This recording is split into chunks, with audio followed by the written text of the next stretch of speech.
Hello, hello.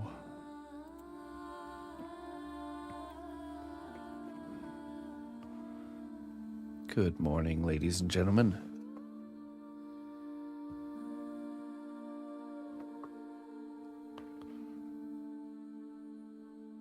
Okay, Mr. Minotaur is back.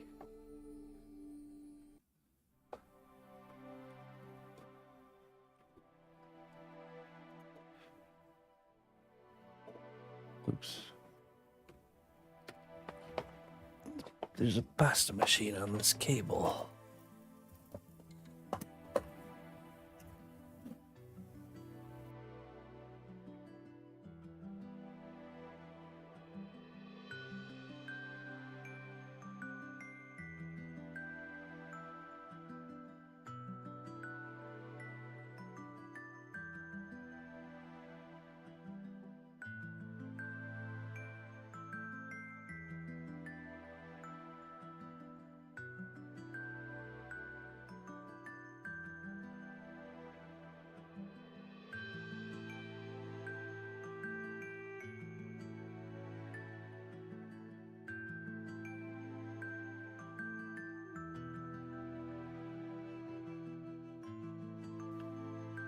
All right.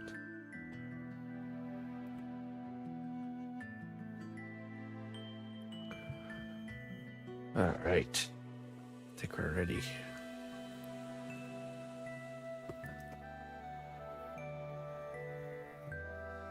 A little bit of a allergy morning.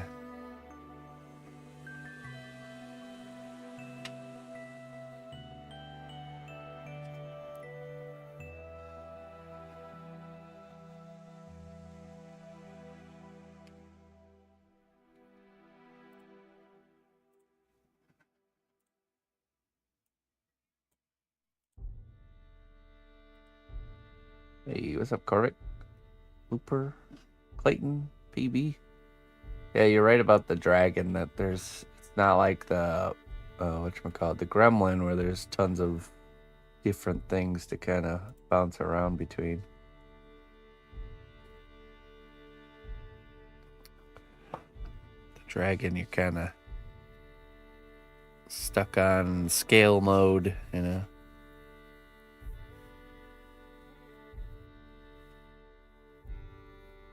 Okay, so we need to get this guy unstuck. Gotten himself stuck here.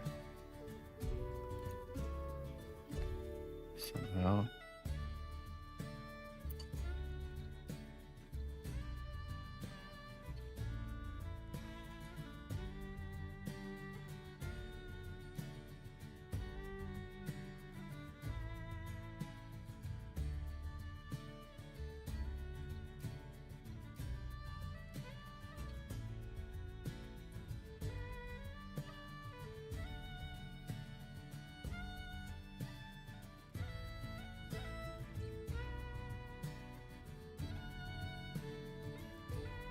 Hammer and a chisel might be a good idea.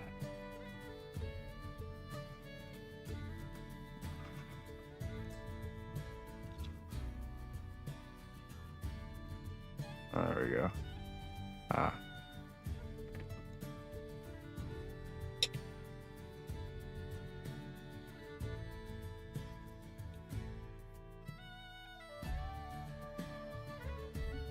I think it's actually by suction that's stuck there.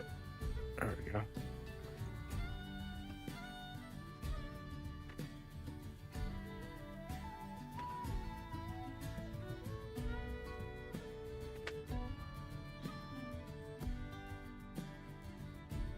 I mean, it's really sturdy. That's a good thing. Definitely not going anywhere. We gotta do that. We gotta do this side now.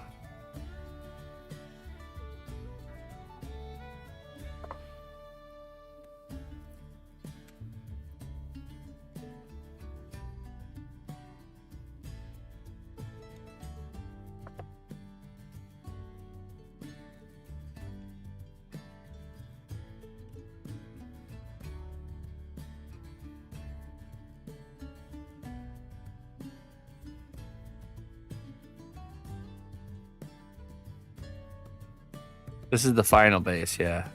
Yep. And we're making the character detachable.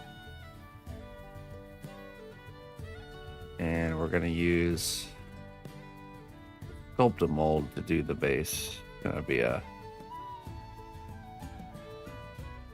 standard Sculpting mold base with bits and bobs in the mix. Speaking of which, let me order that now before I forget. Maybe get some more Sculpting mold. I should really, what I should do for something like this is learn how to make it.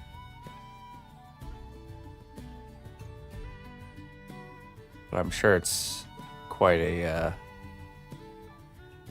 task to find the right ratio. Ooh, 25 pounds for $82. Or 3 pounds for $18. Let's map that out really quick.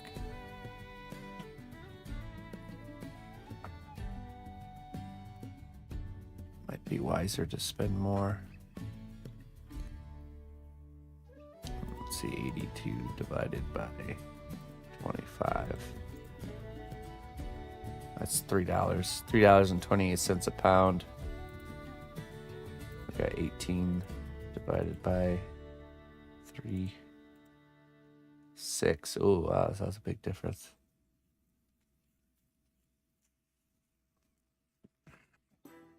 That's twice as much for the smaller bags.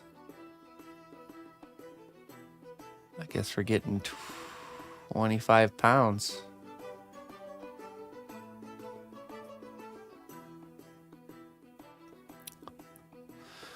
It is the wise move to make. They didn't offer the larger bags before. April 16th to the 18th. Let's see.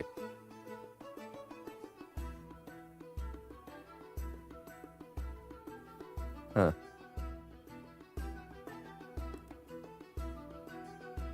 That means it won't be here till not the next Friday, but the one after. Whereas the small bag will arrive here in 2 days. So we might have to go with that choice. All right, we'll go with the small bag. You know what? Let's go with the small bag and then learn to make it. That's probably better than buying the big bag. The extra cost can be justified by having it here quicker. Bye now. Hello, Lobardo.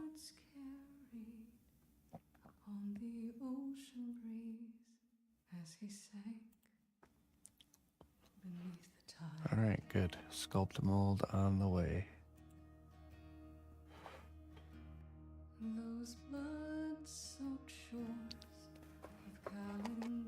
I think I already have plaster. We just had to make good paper pulp.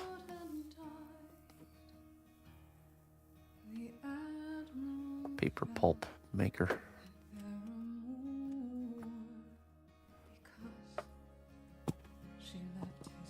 I really need to get a brush that stays with that.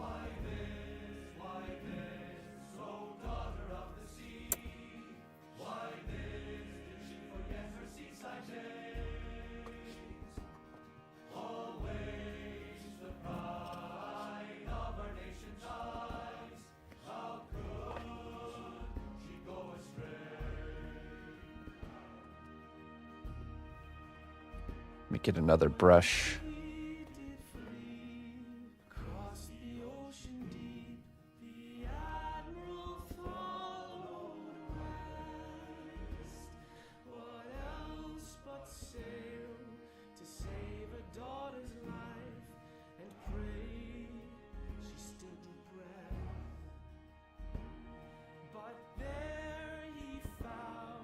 Upon those distant shores, and me's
Okay.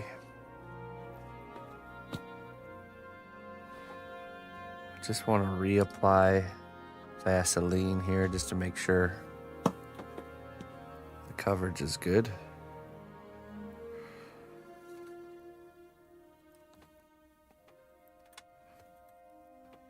Okay.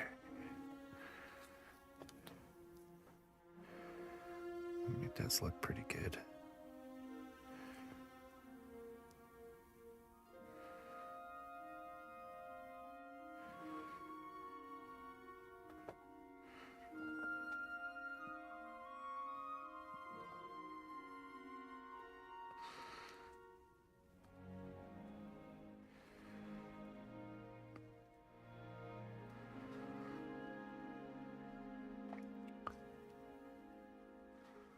Okay, so now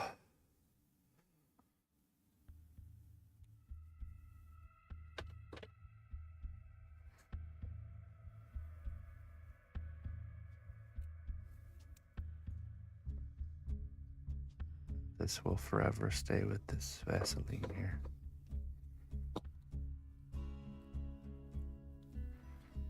There.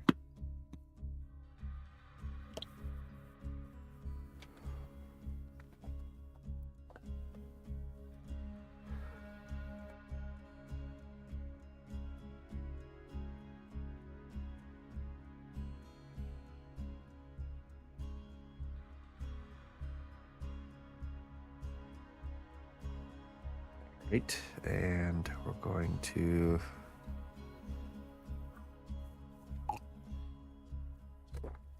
mix this steel stick and do this other foot here.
Okay, let's see here.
Okay.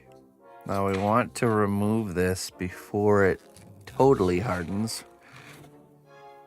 There's a stage where this initially hardens, but it's still a little bit more like soft. It's a little bit more malleable. If you leave it too long, then it really solidifies. So we want to make sure we can actually get it out there before then. Timing is key here.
Let's drill a small hole through this sword here. I'm gonna mess around with this while this is curing here on the Minotaur. Oh! Oh! Ha ha ha! I didn't start my alerts. Hold on.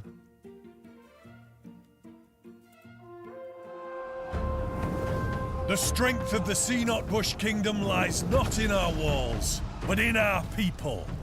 March to war. Mr. Clyde and the Clydians, hello. He knows the drill. Hey, welcome. How was your stream, my friend? It's too early for this. Nah, never too early for a raid.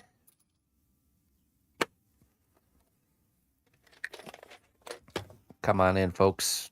We're working on a Minotaur sculpture this morning. This fella right here.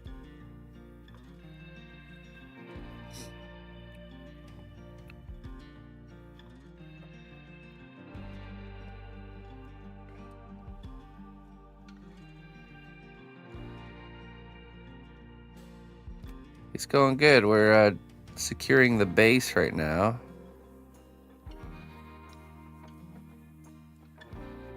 He fell over, yeah. So we've restructured the base, made it a bit wider here, and then we're making him have really structured disconnection points, which we had just done right here. This is now drying. It's actually almost, yeah, it's okay. So it's at that perfect state where it's hardened, but not fully.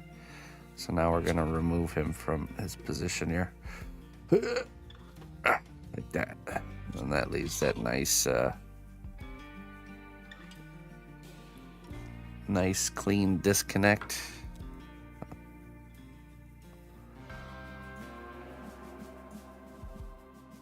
I can put it back into position now.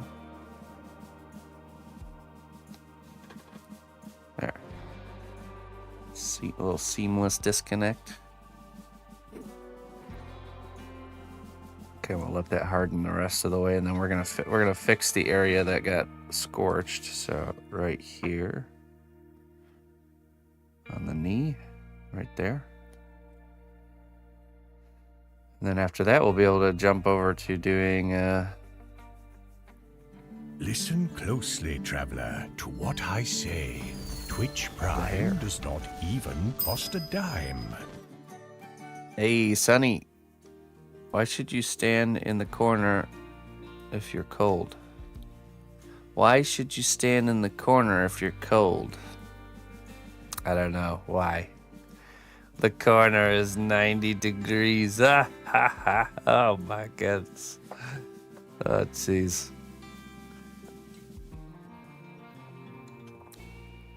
Sunny. Very good. Very good. Thank you so much for the 3 months, my friend. Hey, good news, my morning peeps. We fully funded the robot class last night. We had a few evening contributions that tipped us over the edge, so we're officially fully funded. Hey, you did it again, guys. Great work. That being said, the next class after the robot class is also funded by an individual. So it's going to be a smaller class. We'll be doing a wall hanger style head like I used to do a lot. I'm just going to show you guys how I do that. And I think we're going to be doing a pirate character. So, Greetings, lots going on there. adventurer. We've got everything you need to rest and refuel.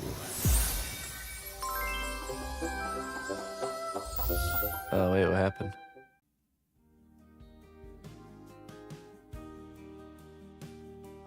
Hey.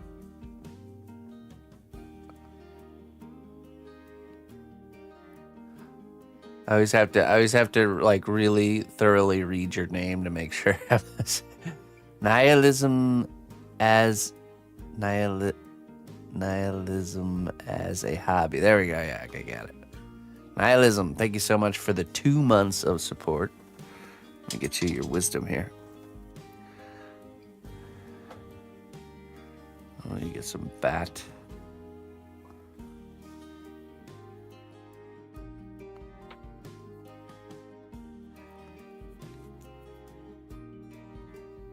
Your deeds speak louder than your words, and they speak volumes of your character.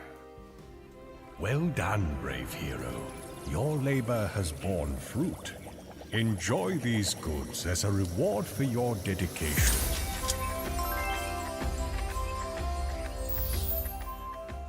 Rudely interrupted by red ticket. How dare you? I have your wisdom next. I appreciate it, man. Thank you so much for the 18 months. While you're at it. All is good. I'll start fresh here for nihilism. All right. Your deeds speak louder than your words, and they speak volumes of your character.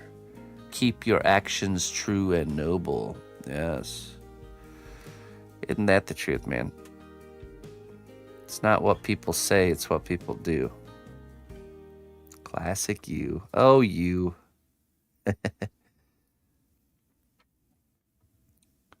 Frog's breath.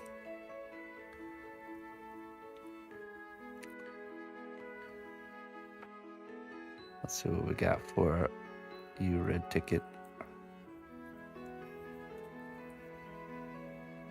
Just like how a vibrant garden requires attention and care, tend to your own needs and nurture your own growth. That's so true.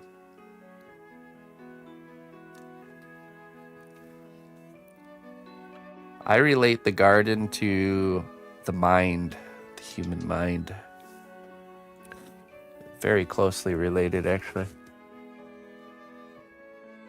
Ideas are like seeds.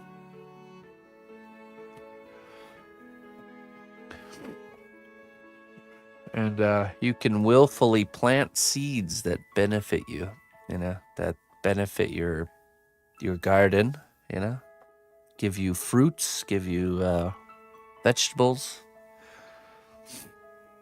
But the natural surroundings and the wind can blow in seeds that you don't want.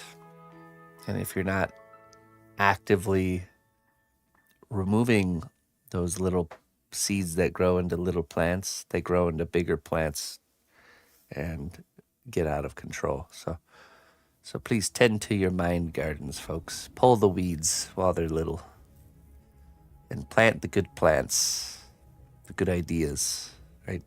Positive things.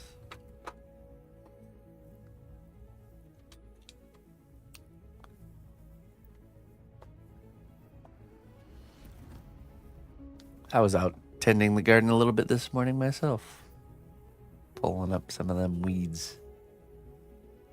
The funny thing is when you start learning what the weeds are and you're like almost tempted to keep some of them because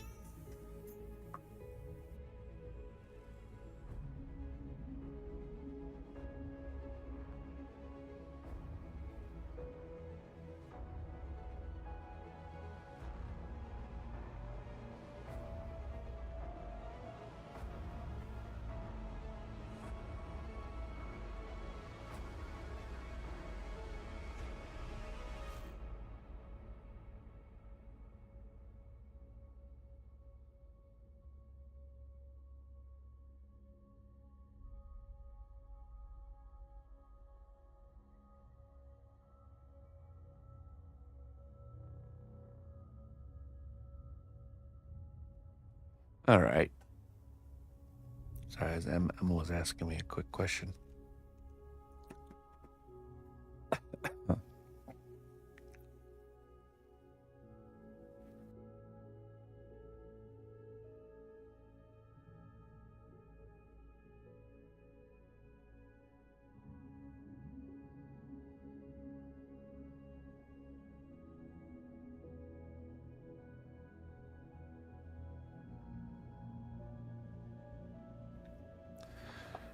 Jeez, the battle of the nose today.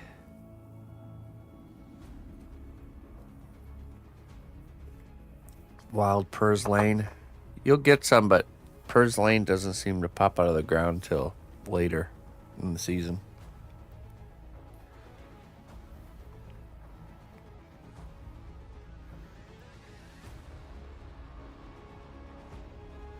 It's tasty. Greetings, fellow adventurer. We've got everything you need to rest and refuel. Oh, hi. Saika. Thank you very much for the 2 months and all the raids. I appreciate that. Oh, you just did raid. Okay. I just didn't see that. No rest for the wisdom. Get a nice steady trail throughout the day today, huh?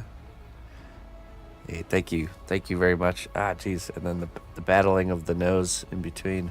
Hold on 1 second.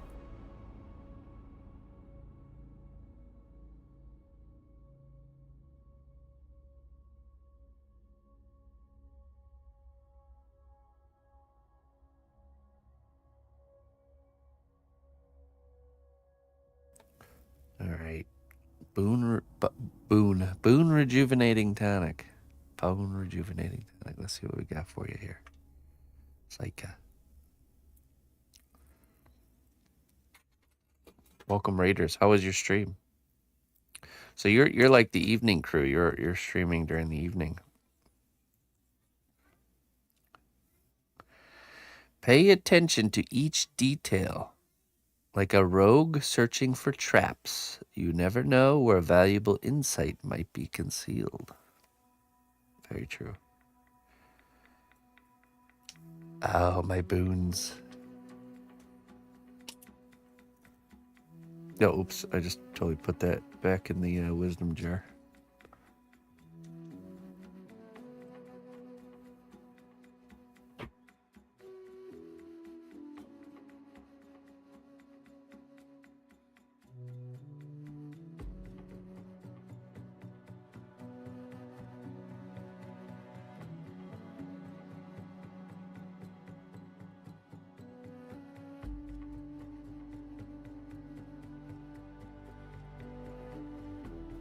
Okay.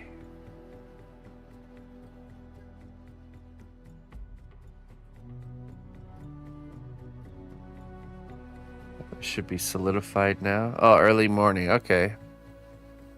Early morning. The time between the night and the morning.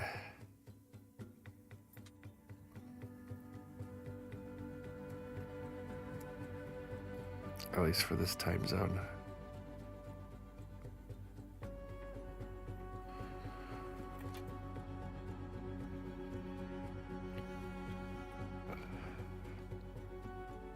Ah, right. Okay, so it's just a time zone difference, really. –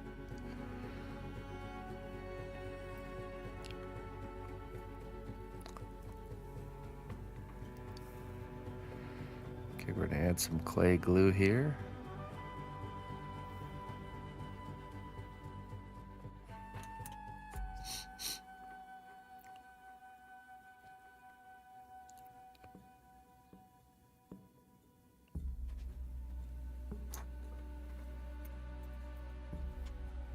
It's almost 9. Yeah, it's 8:53 right now.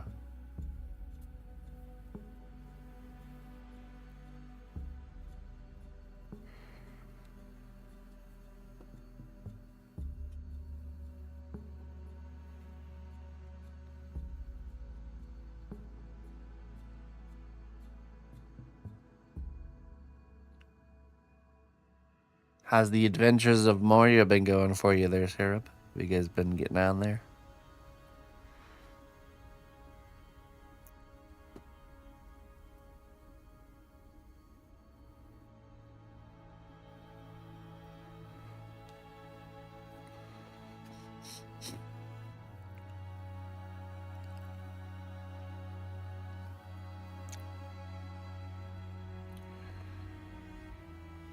Yeah, the story gets pretty cool. Me and Eno beat the story already, so we'll be on our way out of the mines. Maybe we'll do maybe one session.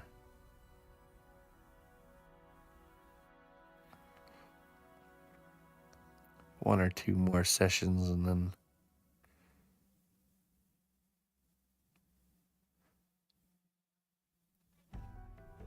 it's good though. It's a really good all the way through. Good experience.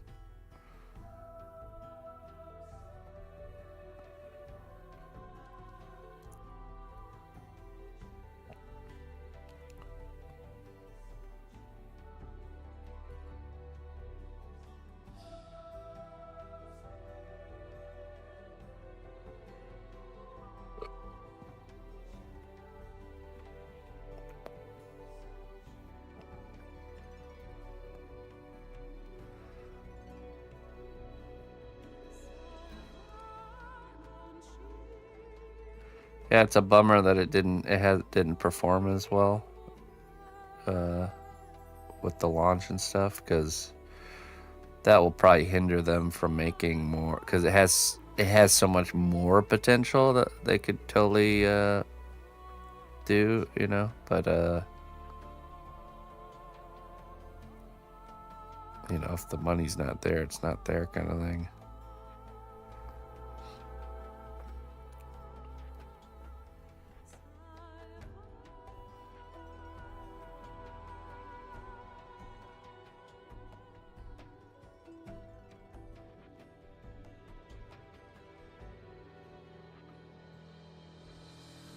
They didn't have to take the Epic money for an exclusive year on that. Oh yeah, you're right. I totally forgot that they did that. Instead of just launching it to Steam.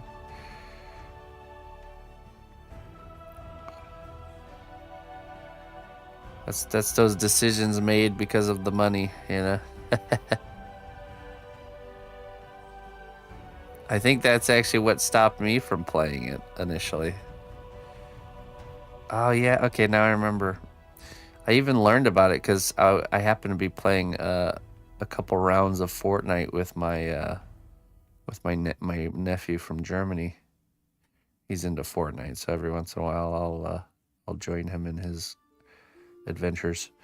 But that's why I even saw the game to begin with, because I just happened to be playing with my nephew on Fortnite and then saw that game pop up in the store. I was like, oh hey, what's this?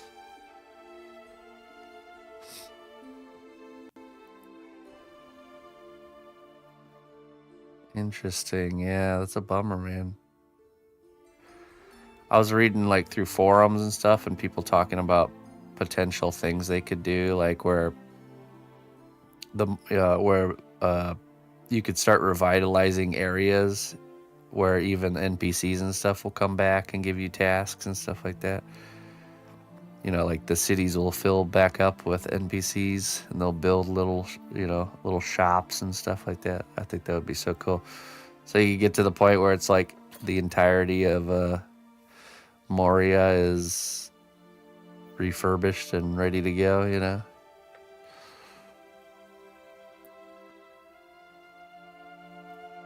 Right. I mean, that's what they're alluding to. I don't want to spoil it for you at the end of the game, but to have actual game mechanics built in for that would be great. But yeah, but then I was also reading the forums and they were talking about the performance and the numbers and stuff, and it's less likely that they'll actually come out with any, you know, any sort of a substantial content patch, but we'll see. We'll see. There's always hope. Also, if they would open it up to modding, that would be cool too.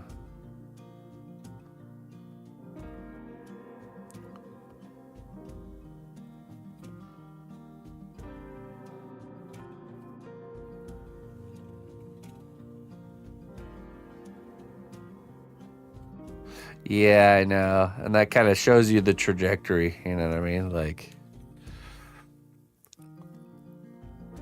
I think right now they have like active, like 2,000 players are active at any given time on the game, like average 2,000, which I don't think is enough for them to really.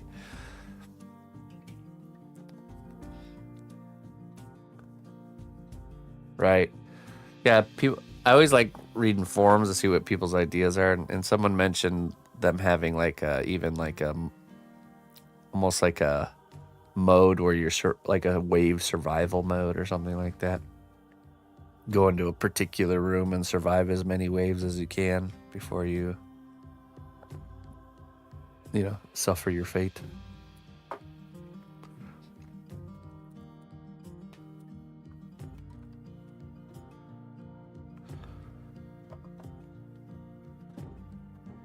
Let me go refill my coffee real quick. Yeah, right. Well, some of the sieges are really like hard. Most of them are pretty easy, but some of them are like, there's literally like 3 armored trolls right outside my door. Good thing I did. Good thing I have this adamant stone wall, because if I didn't, it would be dead. That's why in my base, I don't know if you noticed, but there's like 2 or 3 doorways before you get to the actual outside. That's what that's for. So they have to essentially raid through 3 doorways in order to get to the center of the base. Because when you destroy, I don't know if you know this, but I think it's X. If you hit X, you're able to destroy buildings and get the full refund back. And but if they destroy the buildings, you don't get the resources back. So that's pretty devastating. Right, yeah, they will go for the doors, exactly. And so when I first built that base, I used to have doorways all over, like, and then whenever we get raided, there'd be attacks all over. So I was like, okay, let's limit it to 2 entrances. Yeah, if they break it, I think you might get like a 10% of the resources back, but yeah, it's a loss for sure. So that's why you don't want them getting into your base and start trashing the place. So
I think it's safe to say me and Ina need to start scouting around and looking for a new game to play. That was fun. This quest into Moria was the first kind of game we've gotten back into, really sitting down and playing through a game together in a long time. So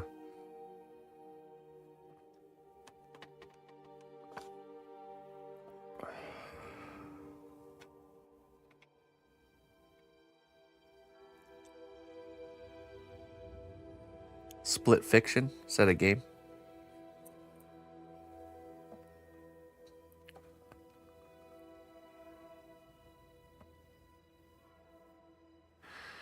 Co-op story. Okay, Split Fiction. Let me write that down. Yeah, there's not enough. I agree. One game we played when we were doing long distance that we will always love is Far Cry 5. That was a lot of fun playing that together. I wish more single player games would do it like that, where you have it's totally a single player game, but you have this just opt for co-op.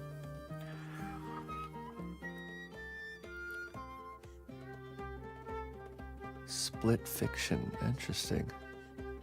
It's almost like 10 out of 10 on Steam. It's like fantasy and sci-fi. Mind-blowing moments as you pulled into many worlds of split fiction and boundary-pushing co-op adventure. Oh, wow, that's cool.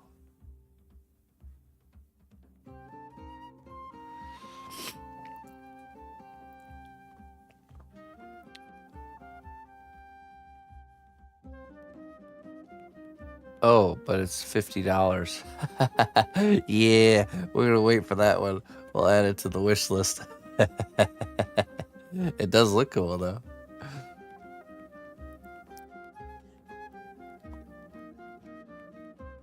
I'll add that to the old wish list. Wait for it to go on sale like 5 years from now and then play it. Hail, noble ally. Please accept these treasures as a gift for your unwavering service to the kingdom.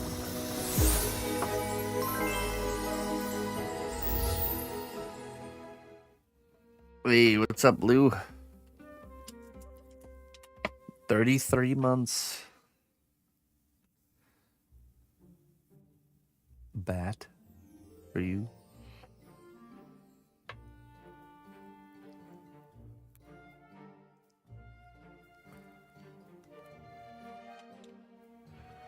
That's the kind of the bummer is when you're playing together co-op. That would have to pay. I would have to pay. We would have to buy that twice. That's $100 to play the game. Your talents are like the majestic wings of a griffin. With them, you can soar to new heights, and you are, Lou. Keep up the good work. Keep it up.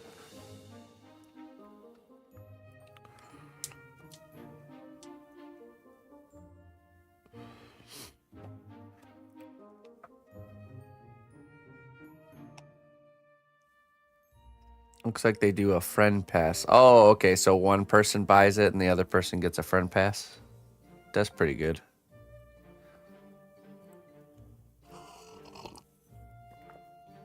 I still have a hard time paying $50 for a game, so probably still gonna wait.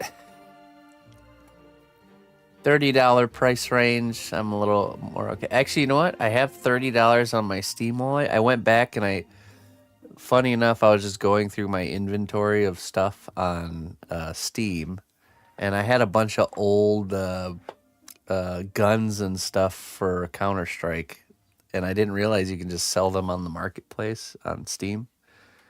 So I posted like everything I had in my inventory and got like $40 worth of selling stuff.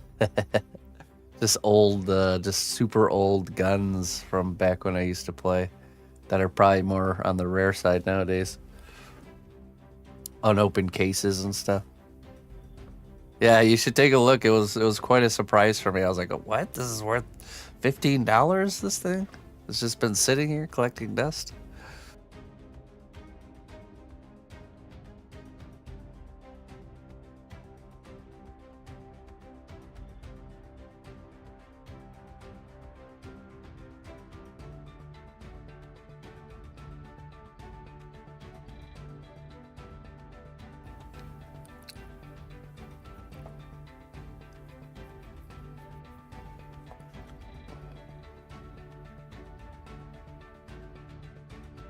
Did you ever get a situation to overlap your schedule with other streamers and disturb them with your presence on Twitch?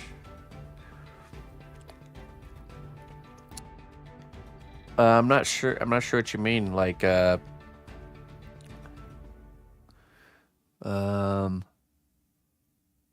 like, is my schedule structured around when other people are live or not live, kind of thing? Because if that's the question, no, it's totally just based on my presence is always a little disturbing.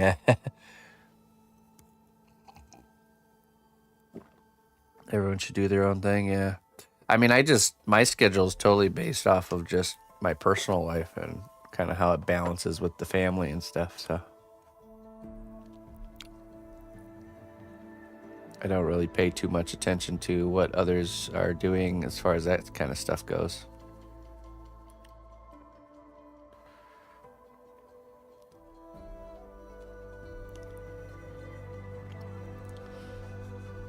Oh,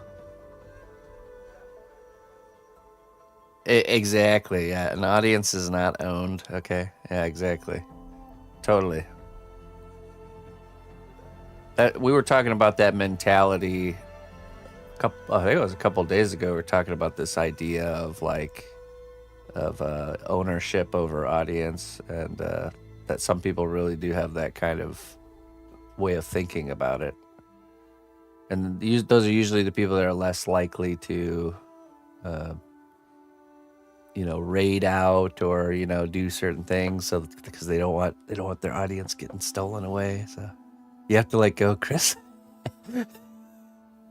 I'm trying to let go. You guys just won't leave. Exactly. Yeah. No, you can't. No. Did you have an altercation or something that brought this up there, Lou?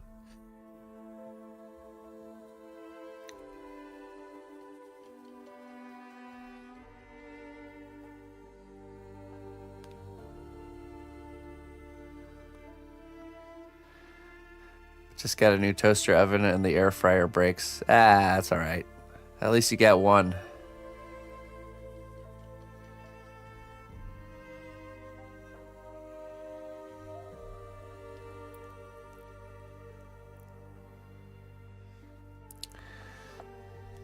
Okay, so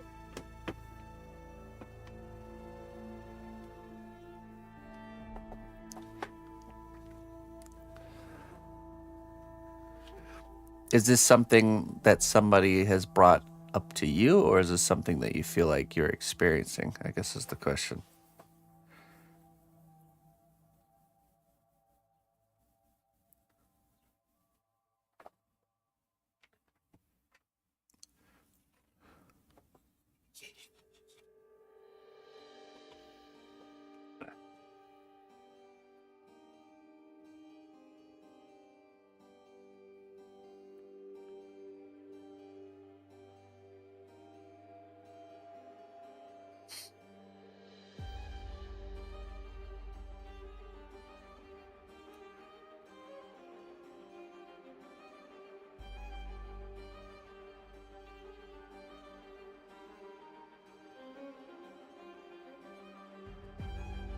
Oh, oof. Okay, and then it kind of came to your attention that, like, hey, wait a minute.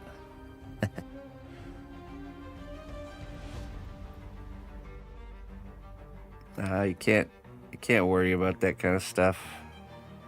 You just have to keep doing what you're doing.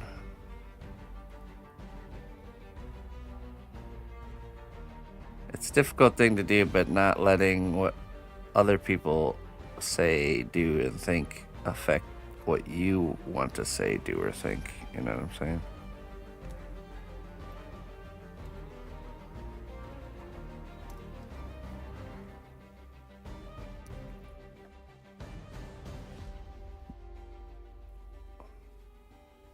Right. Okay. Well, that's good.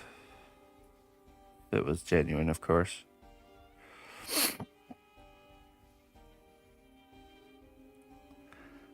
sorry the words were exchanged, or sorry you got caught. You know, that's the question.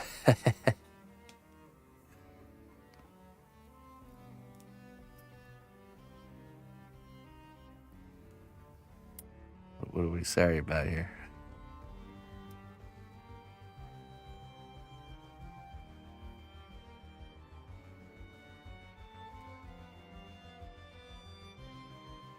You've exposed me, Watermelon.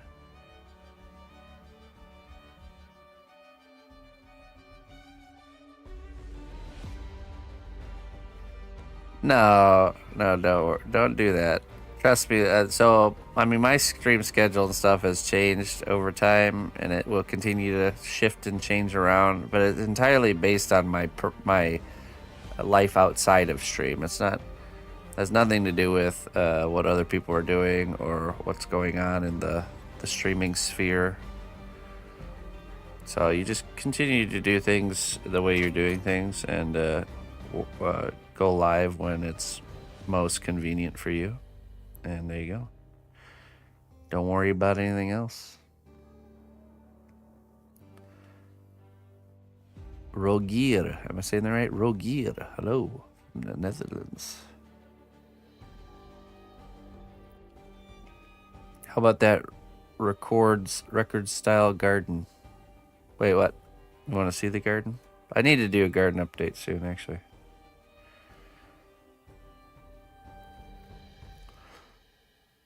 Actually, Lou, I'm gonna need you to be on during the hours of 2 a.m. and 4 a.m. Oh, actually, you know what? 2 a.m. to 6 a.m. Okay. So that way you can hold it down for the sculpting section while all of the rest of us are asleep. We need something. We're gonna need you. We're gonna need you to come in and take over the night shift here. That'll be great.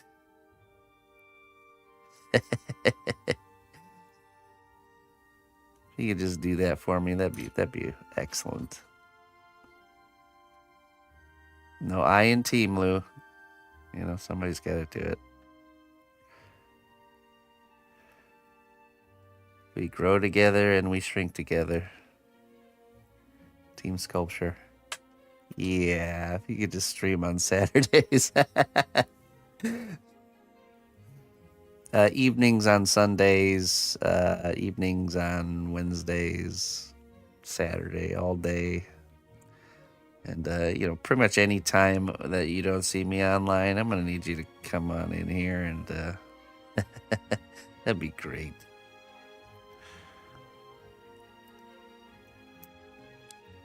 But no, for real, yeah, don't worry about that kind of stuff. You'll drive yourself mad trying to worry about that stuff.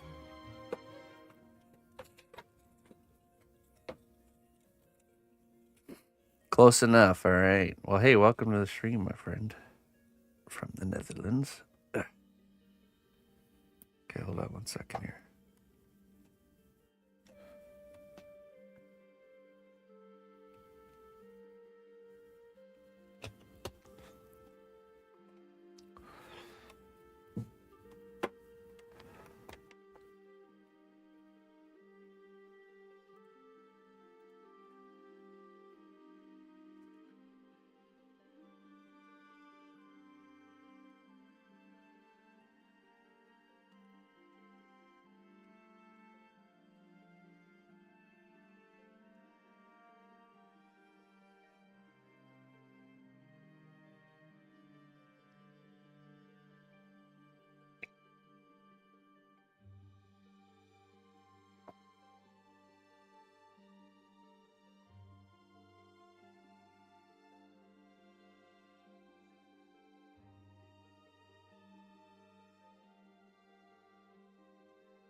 Okay.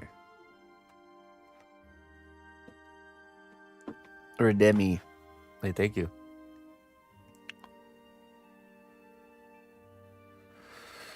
drove yourself mad worrying about that stuff. Yeah, I mean,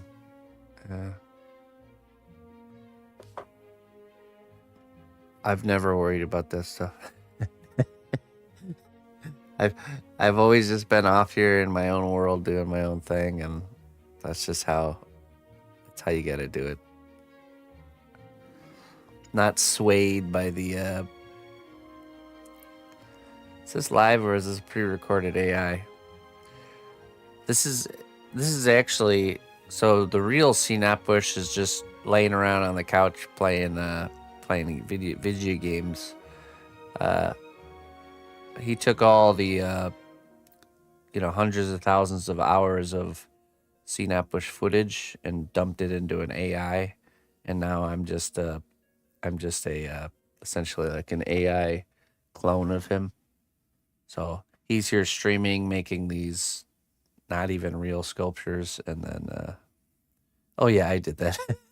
Oh yeah, his good friend Jinx did that for him, so he could just lounge around and play games all day, but also look like he's being productive.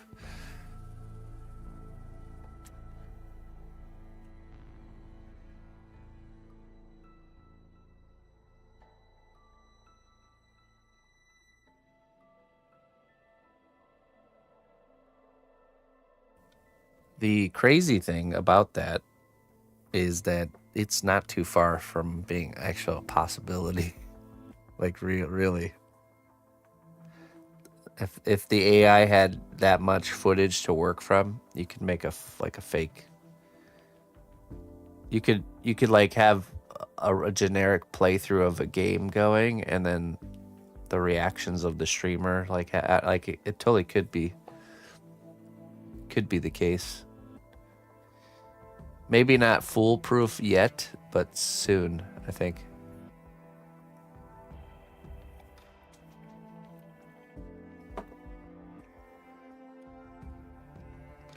Pretty crazy.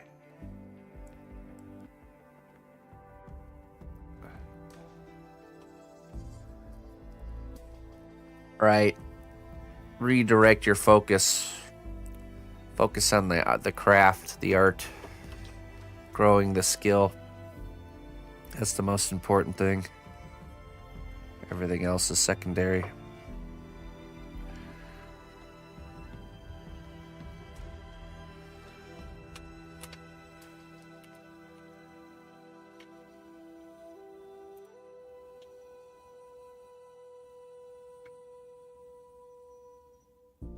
Yeah. You wear your heart on a sleeve, as they say. You do gotta kind of have a little bit of thick skin. Either have it already, or you gotta grow it. Why are there playing cards stuck in my clay? What's going on here? And a skull? Get.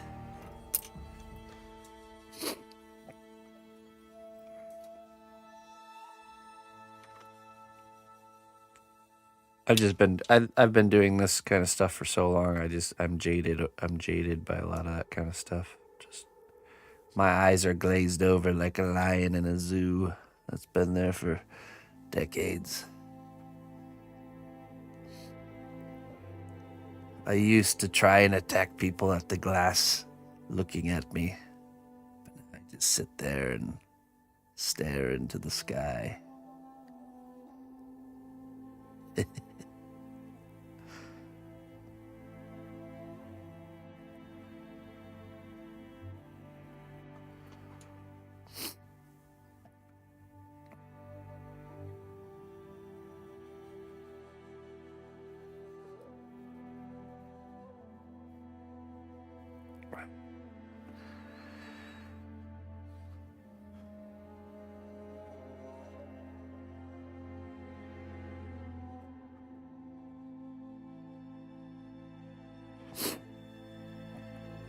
Right.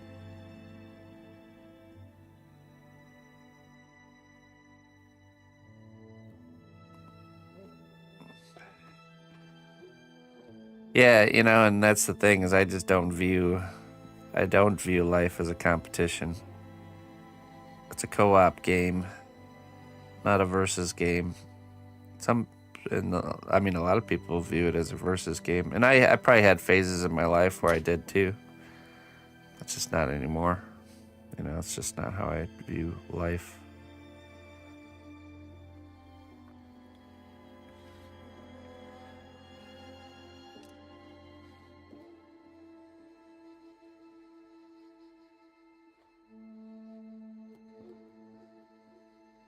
It's a co-op game, but PvP is on.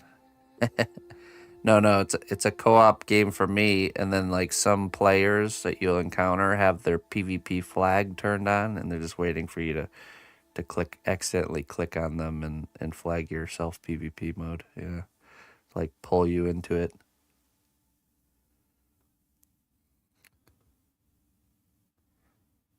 I remember that.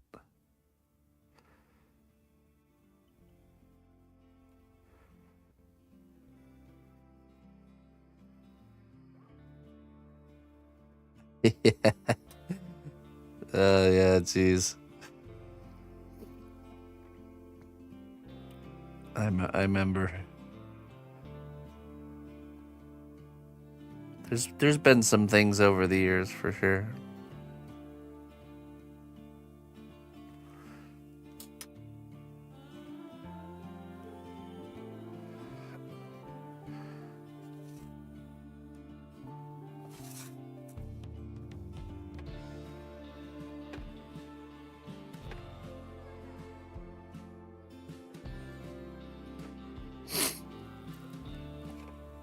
Well, a lot of it is just deep. It's those deep-rooted issues that folks will have that you just kind of seeing the. You're seeing the kind of the fruit of it, you know.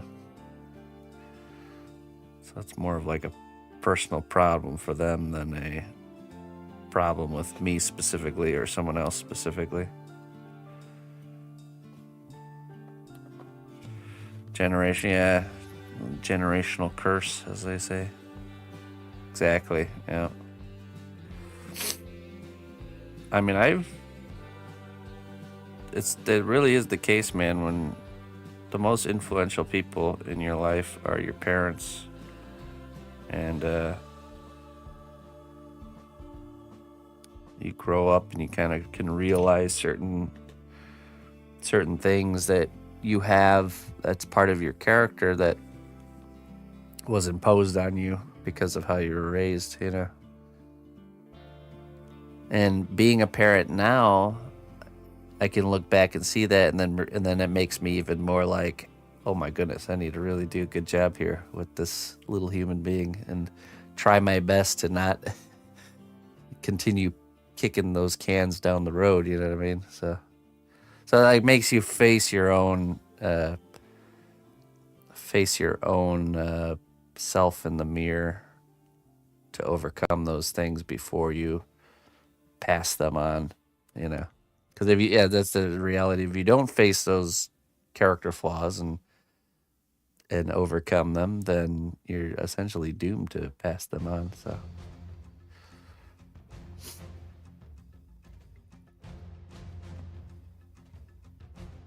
Right.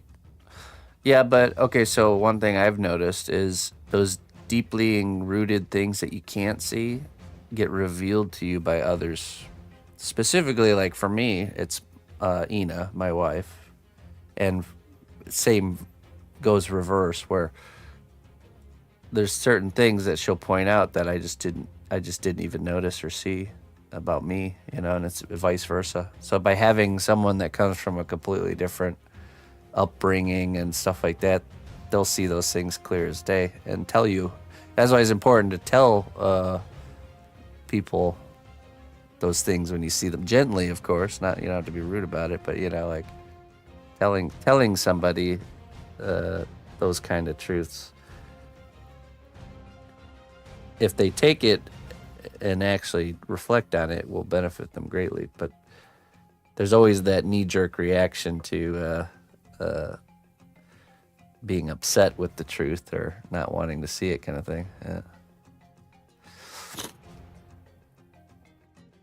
Right, exactly. Recognizing it is the first step. It seems like once you recognize it, it's like you're automatically on the process of change. It just happens automatically at that point.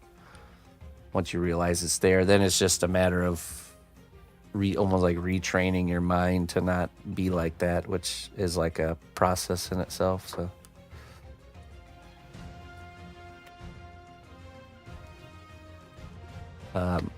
Miss Emma has designed a Pokemon and she wants me to go check it out, so I will be right back. I'm gonna go look at her creation. She's very excited about it.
Actually, There we go. Oh, we have to start over. I was muted. Now they can hear. well, so I made that Pokemon stamp book all by myself, so I could like you to see it. It's an Onyx, and there's a Charizard, and actually, see right there, there is actually Charmander and Pikachu and Geodude and Cypher and Squirtle. The Scyther looks really good, actually. And the Onyx, and last one there is Dragonite. Good night. All of those are really nice, and you could like to see the dates over there. Mm-hmm. Very good. So So They I said, hope you like it. those are so good. Most impressive. Thank you. And those are the Pokeballs. I told her this one looks really, the curve here makes it look round, you know? Yeah. See how that one looks more round? Yeah. So I hope you enjoy this. Bye.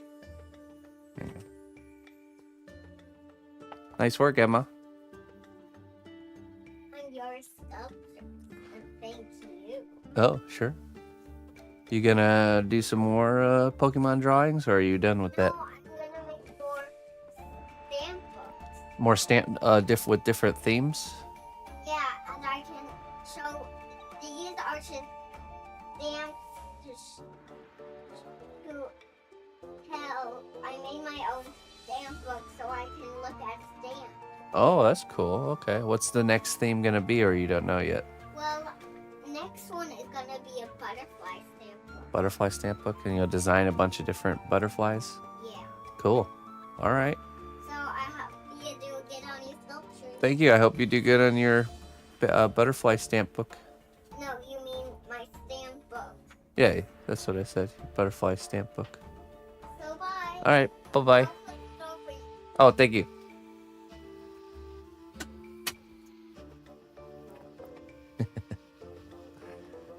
By the way, her birthday is coming up in 20 days. Exclamation point, Emma. If you'd like to send her something, we're going to do a stream party. So she'll unbox it live on stream, and we'll have some cake if you want to join us that day.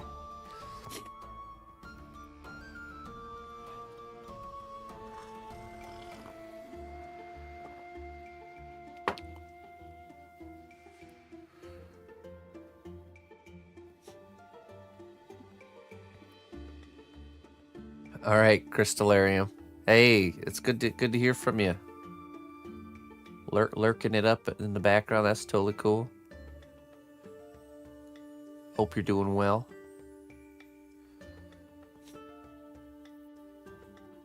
This is. Oh yeah. I.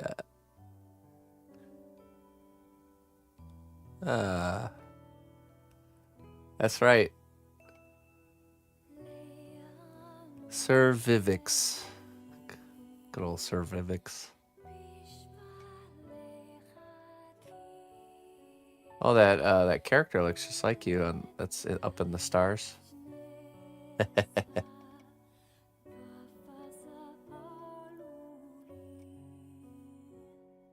Just needs the beard.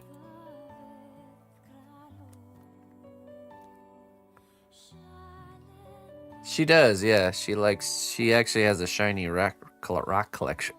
She collects gemstones and stuff like that, crystals.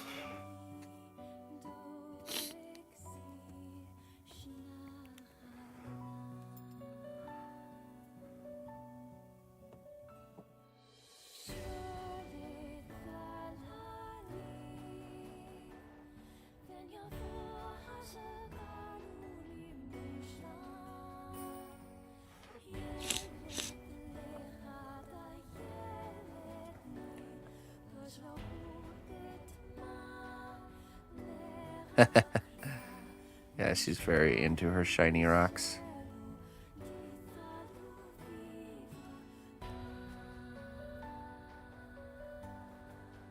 When she gets a little older, I want to get her one of those rock tumbler things that makes normal rocks into shiny rocks.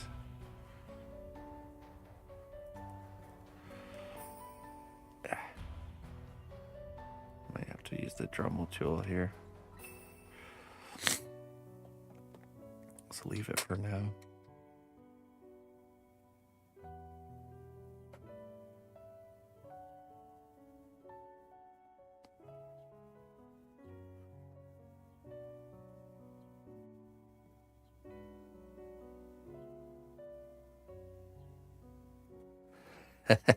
Yeah, maybe you did plant those seeds there.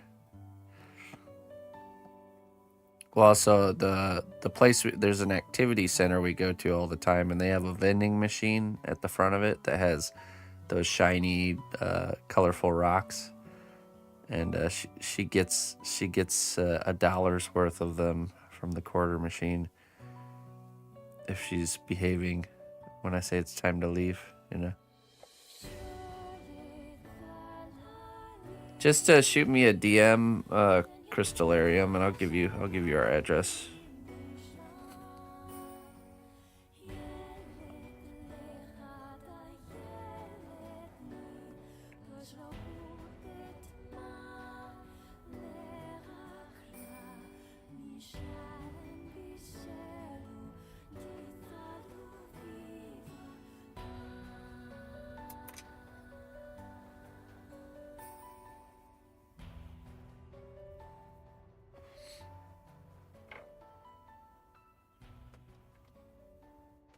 Favorite animal or color? She likes all the colors. Does she have a favorite animal? Well, her birthday party this year will be butterfly, flowers, butterflies, and unicorn themed. I think that's right.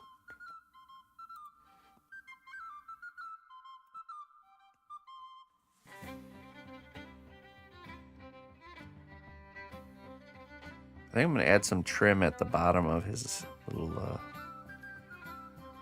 just like my birthday. Yeah.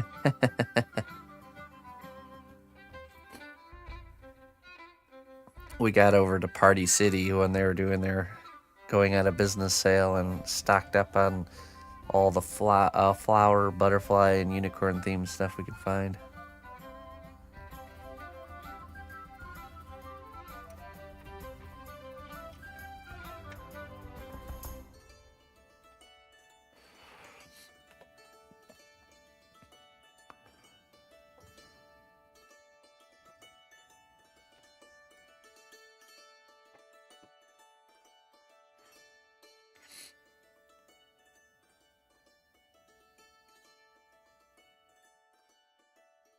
It's two companies we've looted that have gone out. They're going out of business. Joann's and Party City. What the heck's going on here? Joann's Fabrics. I got a lot of good stuff from them.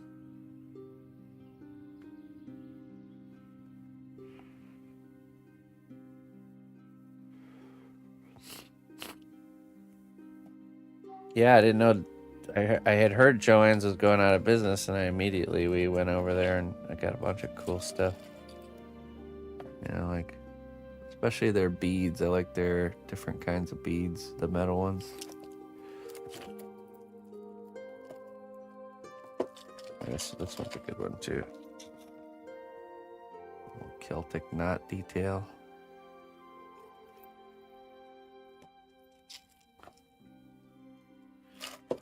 Got a bunch of that kind of stuff.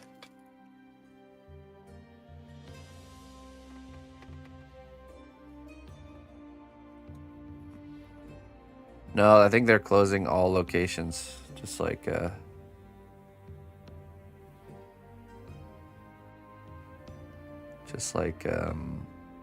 Party City. They're shutting it down. They've sold out to a liquidation company, so they're getting juiced. Societal juicing. Taking the juice and spitting out the pulp.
Yeah.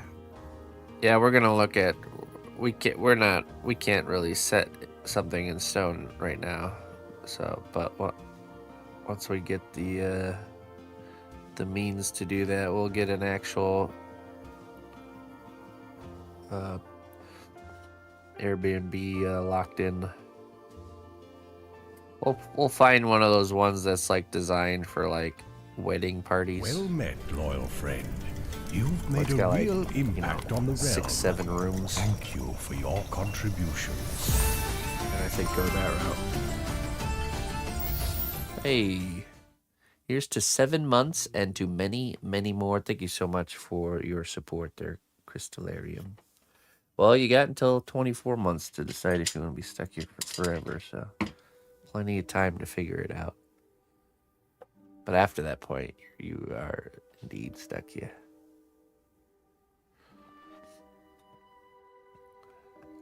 We got that idea when my brother Corey and Fran, they got married, and we were part of, Emma was the flower girl and I was the best man. So they rented out this really cool Airbnb that had like 7 rooms, really big kitchen area, and then the backyard was just, it had like a pond and a little wooded area. It was just super cool. Like, that's what gave us that idea to let's do it that way instead of doing the little cabins. The blade of a sword may cut deep, but the wounds of a harsh tongue cut even deeper. Choose your words wisely, noble warrior. The dates are locked in, just not the place yet. Yeah. Well, how appropriate to what we were talking about earlier with Lou. So true, isn't it?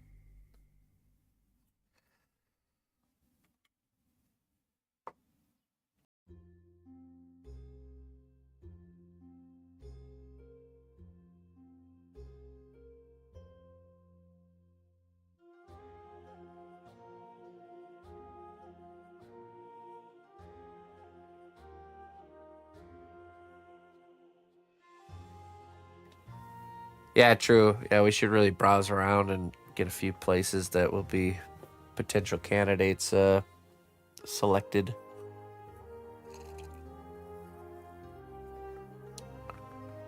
Good idea. Yeah, the dates are locked in. We just don't have necessarily the place. Camelot could always be the fallback plan, but I don't think so. I don't think we need that.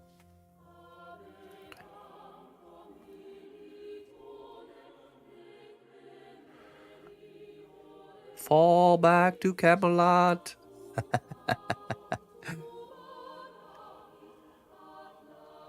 Fall back. Retreat. They've broken through.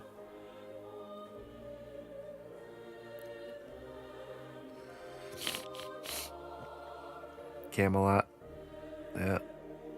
It's an actual place. Here.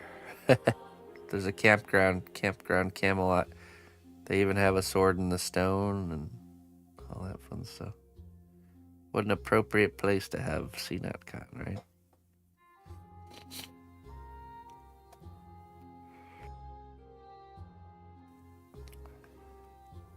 It'd be cool if they pushed that theme a little bit more there, though, wouldn't it?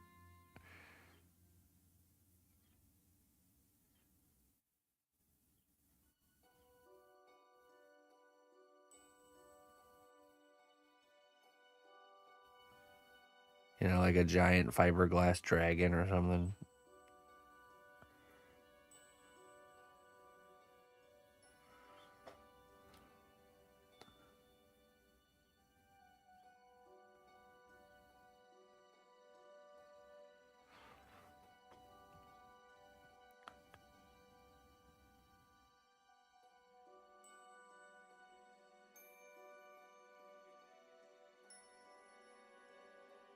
Yeah, perfect.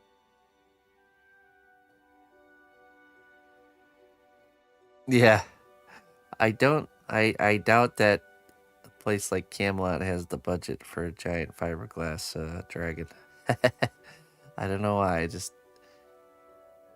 They might have the budget, but they might not see the value.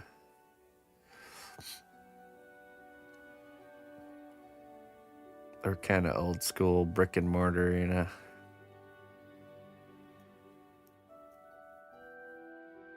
Where's all the LARPing campgrounds at? That's where we're gonna find.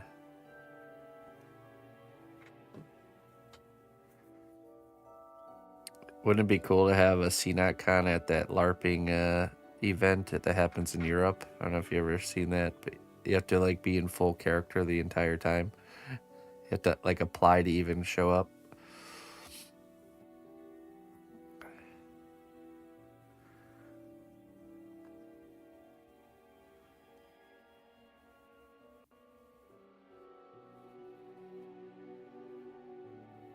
They don't have a round table now.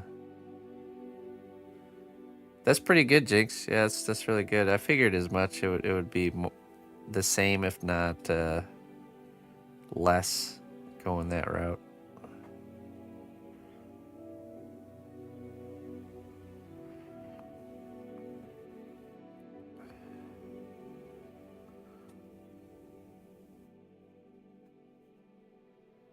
I think that's what we'll do. We'll pick out a few places that are,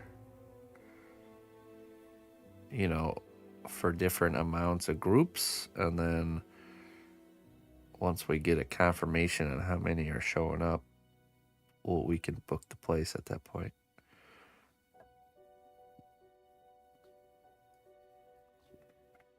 And then if anyone wants to join, that's late to the party, they would just have to figure out their own form of accommodation. Just hang out, just somewhere to lay their head down at night, or sleep on the couch or something. Right? Yeah. I agree. So we'll scout out the options now, and then once we get closer, we can lock something in.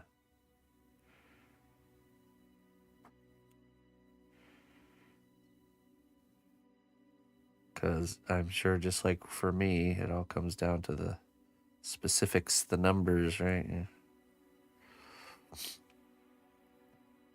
The details.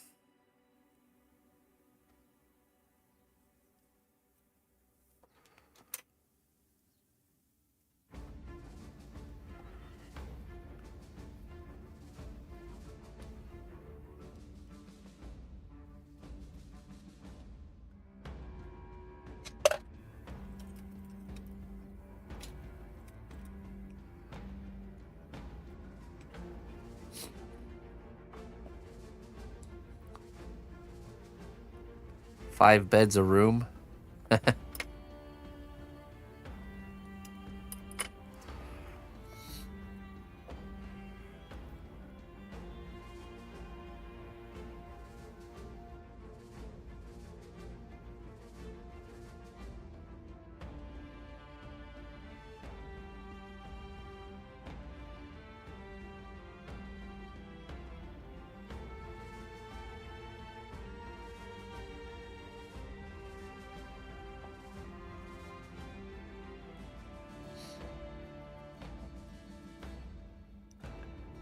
Yeah, we'll make it work.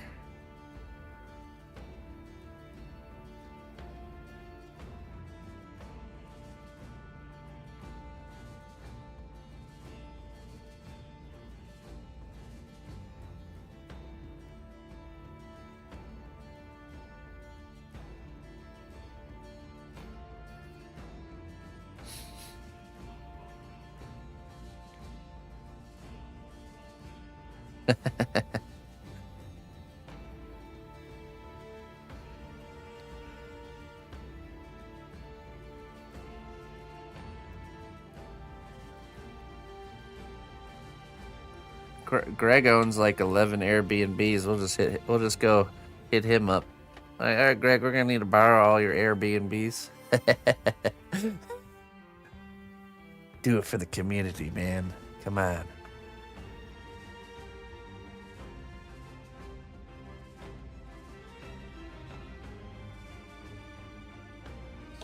Too bad he didn't live closer.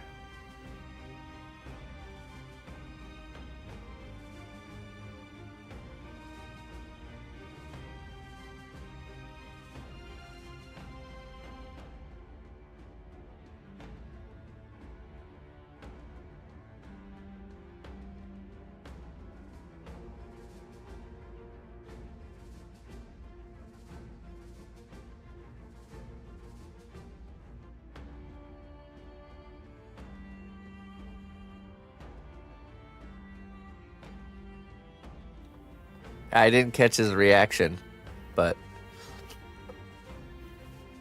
I knew it would come eventually, so don't worry, we'll get him again. That's a normal you know, when you're new to streaming, you're gonna have those moments. It's just gonna happen. Heck, I have those moments even when I'm not new to streaming, so.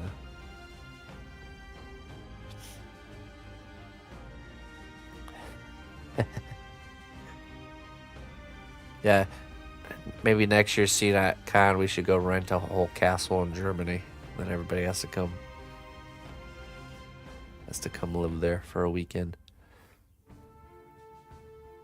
No breaking character the whole time.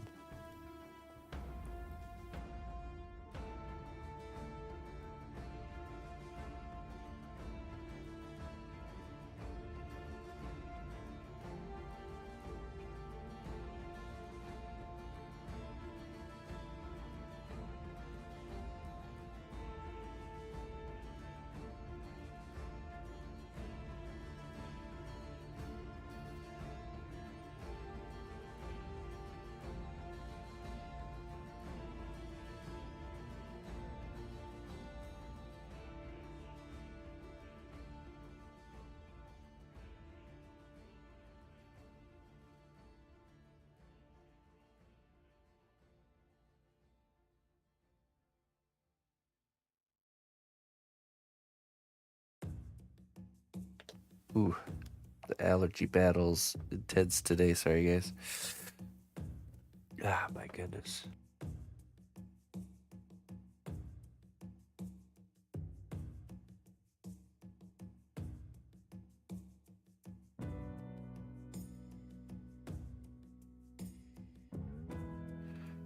Yeah, Soldier Dude's a good guy. He's a keeper.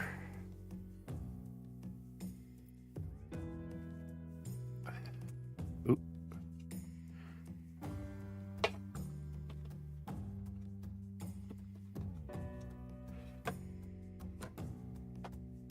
Start that fun? Yeah. I can't even imagine how much that would cost. No. We'll make our castle out of cardboard before doing that.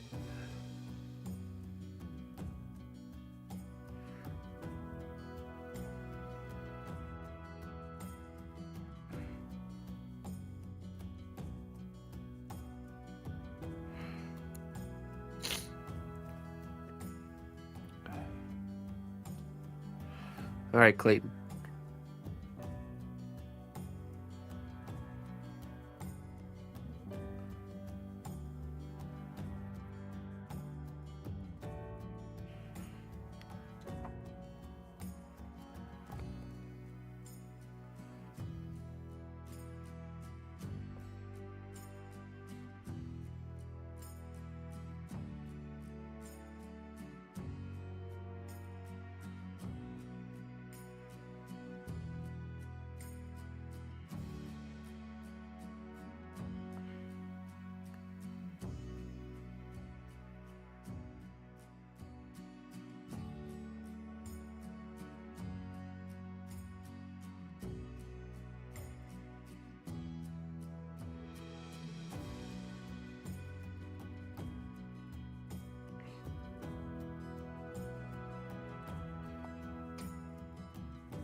Nice piece of bread with butter on it.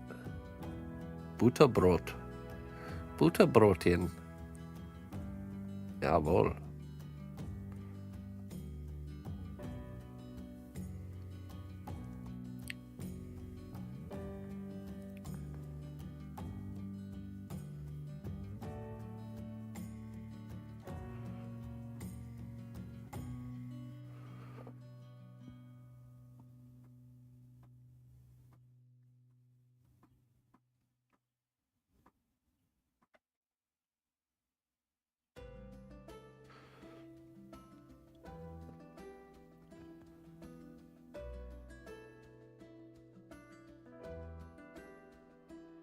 Yeah, I do that when I have conversations on the phone or like meetings with people.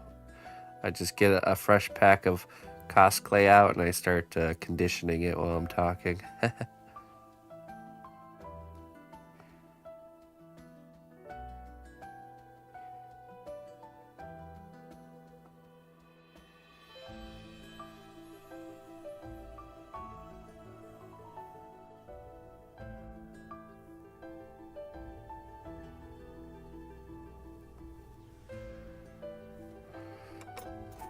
Jeez. Yeah, okay, I think I'll take the missus is advising I go wash my beard and hair really quick to squash the allergies. I'll be right back.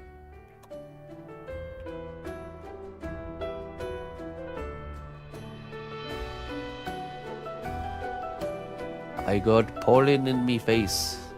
Need to wash it away.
All right. Hopefully that helps. Already feels a little bit better. Hey, what's up, Essentia? How you doing?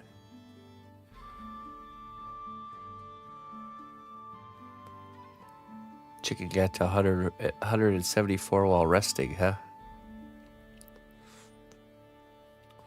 Little bit over. That's all right. Still good, I bet.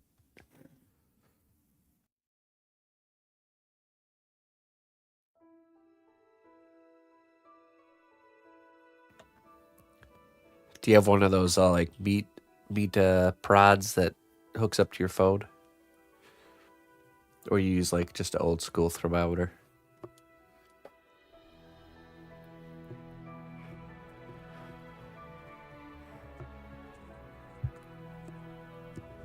Oh yeah.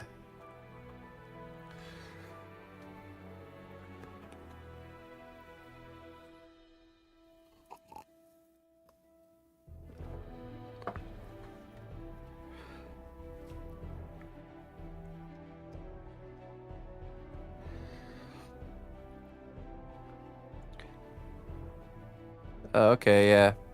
I have an old school one, but I try to do it. I'm trying to get good at being able to just cook it perfectly without the tools, but I guess you got to use the tools to really hone in your sense of things. So I have like just an old school meat thermometer. Hey, what's up, Bloody Lorna?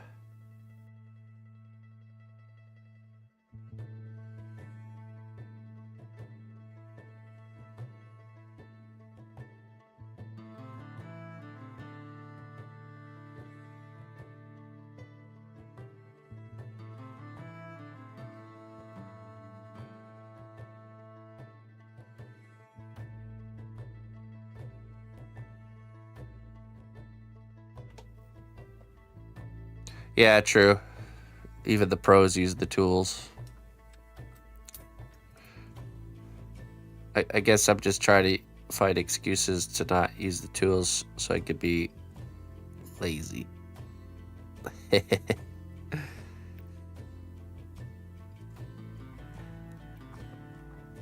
I'd say most of the stuff I cook, like chicken thighs, I really like cooking because you don't have to be too precise with it. But I've been getting into cooking more steaks, and steaks are a lot harder to get right.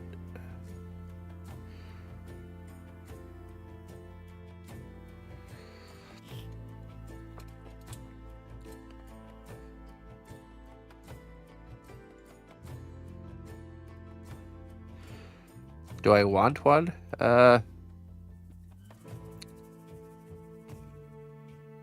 don't know. I don't know if I want one.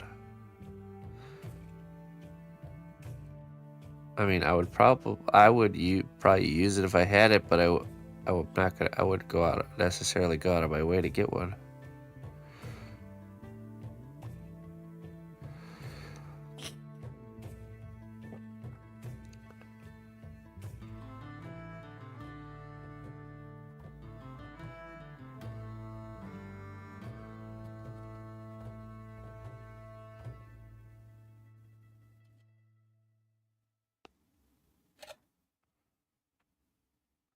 Could come in handy for smoking stuff, and I've been wanting to get into that more this year. Every year I want to do some smoked stuff, but it always gets pushed to the wayside. This year's the year. All right. Well, I sure appreciate that there, Mr. Jinx.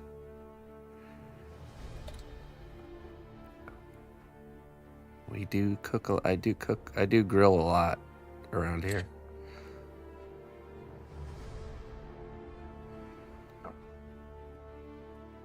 We're actually, me and the missus are we're at the tail end of a 1 month, no sugar, low carb month. So lots of good protein, that's for sure.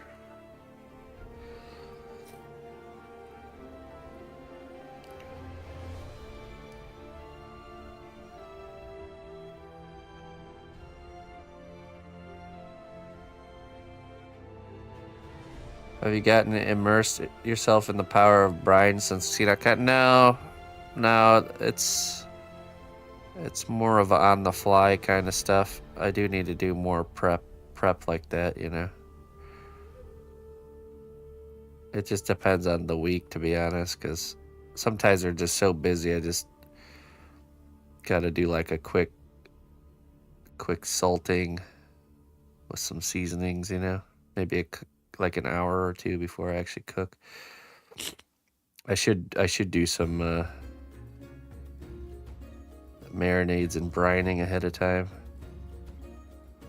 It's one of those things you always mean to do, but then yeah, it's just like, well, it's 3 o'clock, time to start cooking dinner, and I got nothing prepared. Need to get in the habit of doing stuff like that the day before or something.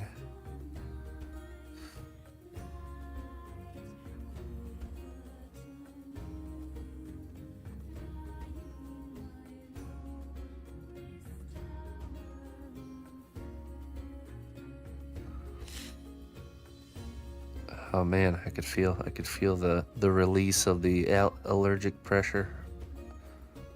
That's nice. Always takes a minute to kick in after you shower.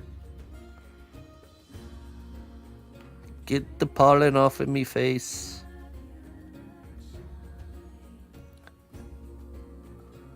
Yeah, we do that. We do the buttermilk brine for when we do fried chicken in a cast iron syrup.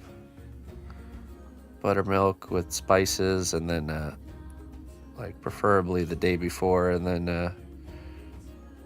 that goes right into the flour, and then I put avocado oil in a cast iron pan and fry it up. It's really, really tasty.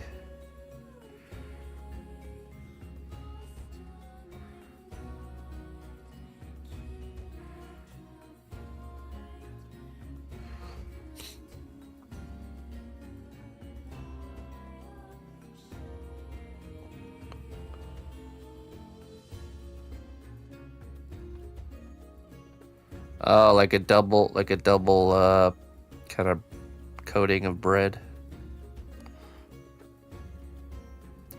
I did, instead of flour, I did spelt flour one time, and actually it tastes really good. Experimenting with like different grains.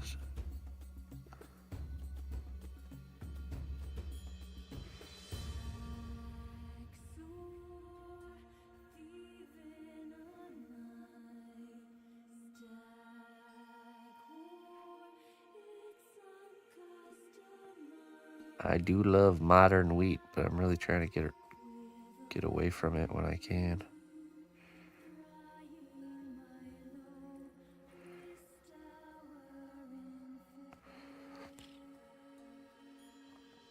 Same with bread. I made a spelt flour loaf of bread, just using nothing but spelt flour, and that's such a really good flavor to it.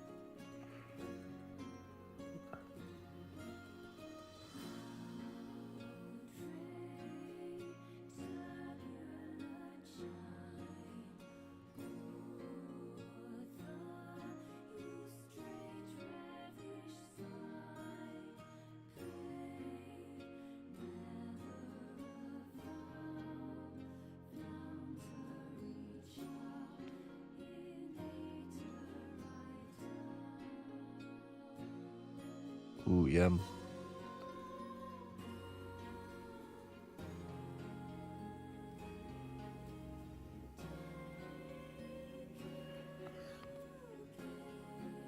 Nice. I've had some good success with taking cheaper steaks that are usually tougher and marinating them with lemon juice or something acidic to just like tenderize them with the acid.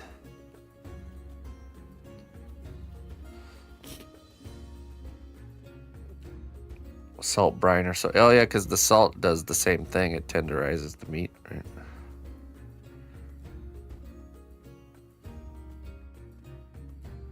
I should try that with just doing a salt brine. The last time I did a salt brine was when I got whole chickens on sale, and we salt brined the whole chicken, I think even for 2 days, and then did oven roasted the whole thing. Man, it was so good. The brine recipe had some spices like a bay leaf and like a couple onions sliced up, you know.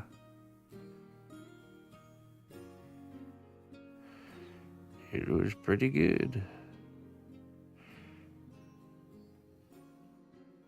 I'm not sure if those do anything other than that's probably mostly just the salt.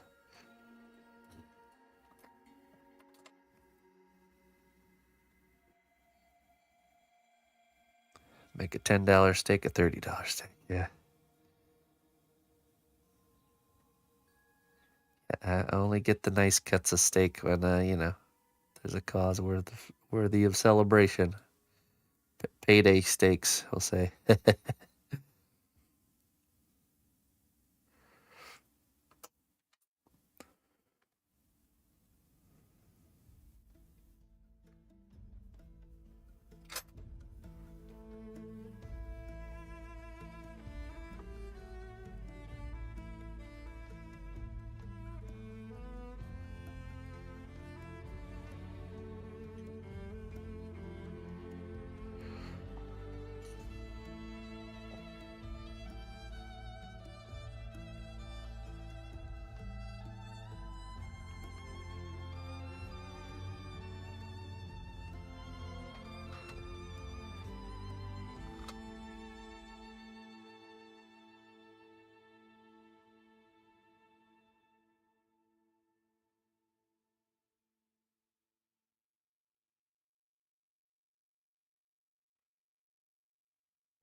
Right, yeah, the after it comes out the heat, you mean? Just letting it sit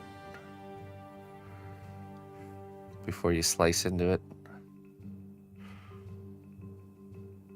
I have no problem with that. My wife, on the other hand, she's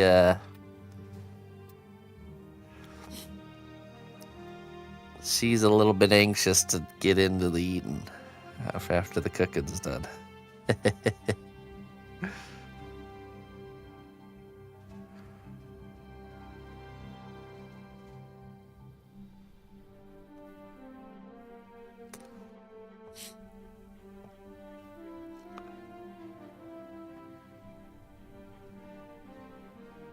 There you go. I figured as much. It's usually when you go way over is when it gets problematic. Little bit's not gonna throw it off. You might get a 4-star on your critically acclaimed restaurant review instead of a 5-star.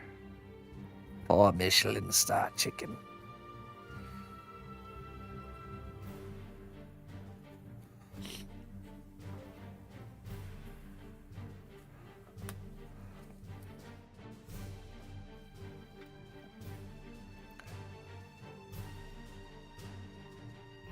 Hey, Yan, thank you. Welcome. How you doing?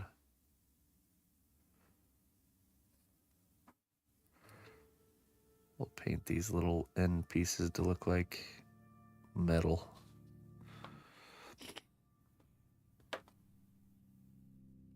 Air fryers, yeah.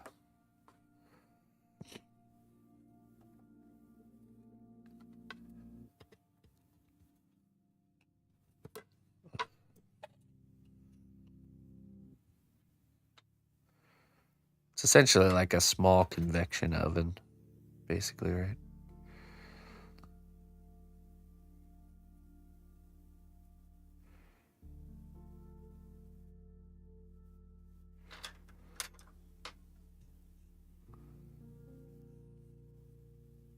Oh, too much.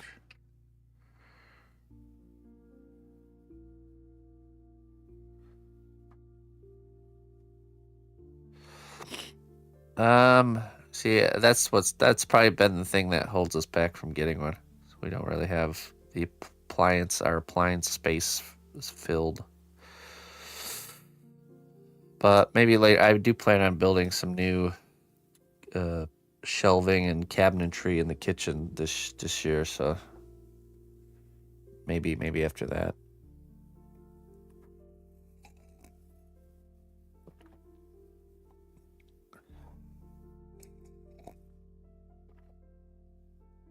We're pretty content with the appliance arrangement we got right now. We got a toaster oven, countertop dishwasher, and then the Thermomix, which pretty much does. And then your wonderful coffee bean grinder we've been using quite a bit.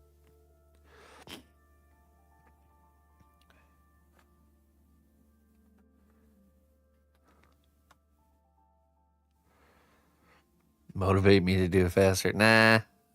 Just I would hold off on that one. Nah, I'm not too sure it's what we would want to use the space for.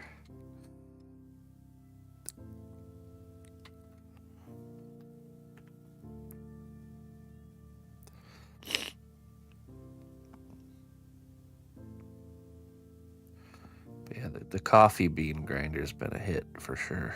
That's been nice to have that. And it fits perfectly right next to Ina's espresso machine. Even looks like just like it. I'd say as far as saving up and getting a new appliance, that would be the one to get is a good espresso machine, because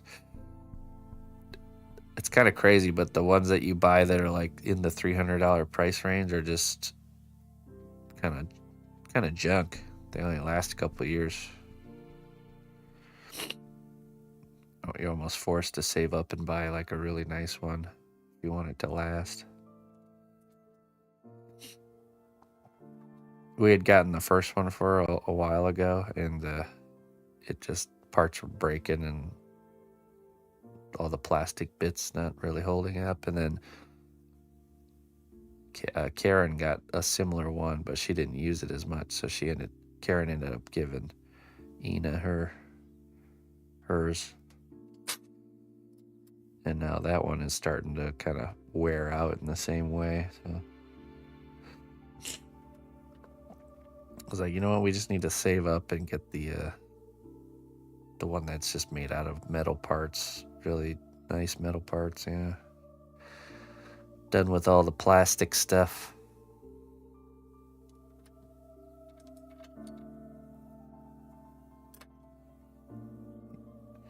You end up paying, 10 years down the road, you're paying more for the appliance than if you would have just got the good one to begin with. It's the same with everything, even just like the pasta machine, First one I bought was $30 or $40. Lasted like 3 or 4 years. The one you bought that costs a lot more, it's been going 10 years strong, still working just fine, Pretty big difference.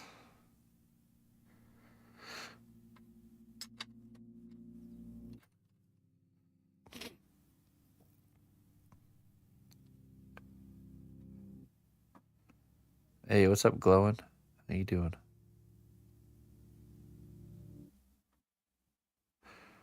I think it was more on the pricier side, probably like 150 or something like that. 100 or 150, if I remember correctly. It's like a higher end Italian pasta machine.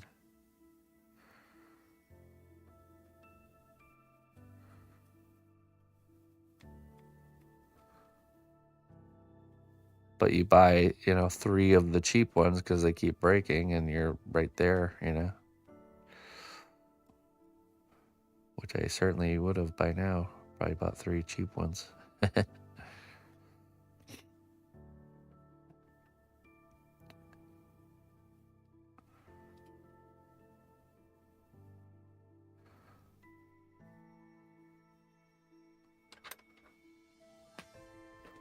Hey, thank you. Actually, let's see. Here, let's what are those going for nowadays? The Atlas 150 pasta machine.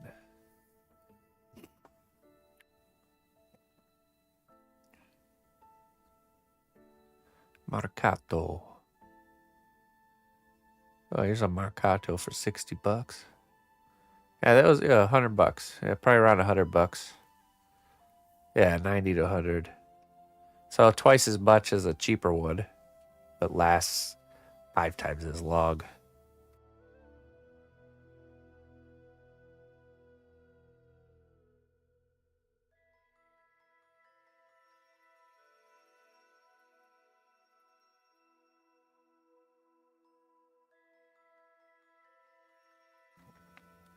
I have a mission. What's my mission?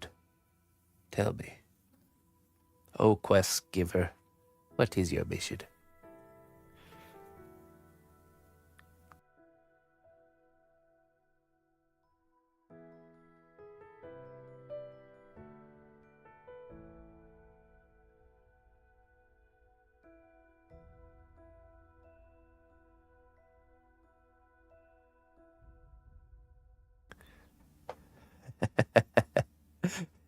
Oh yeah. What makes you think that?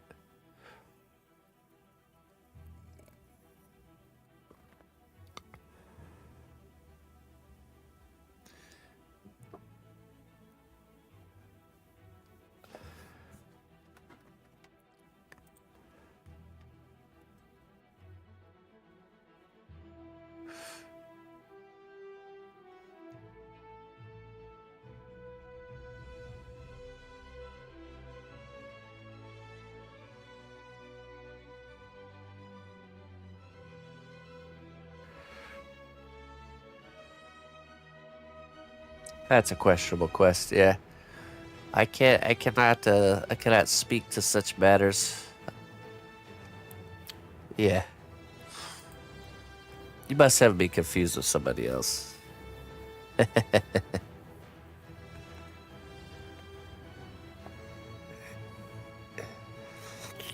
Me not that kind of orc.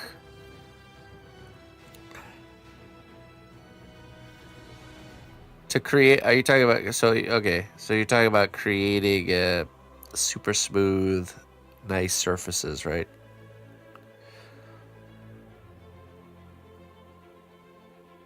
It's a difficult thing, that's for sure.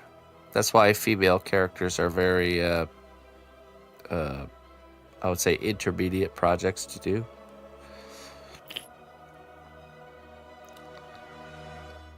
I've seen a lot of people do sanding, like a sanding approach, where you get the surface as close as you can, and then you bake it, and then sand it, and then add more clay, and bake it and sand it. I personally try not to do any sanding if I could get away with it. Jeez, man, my nose is killing me today, sorry.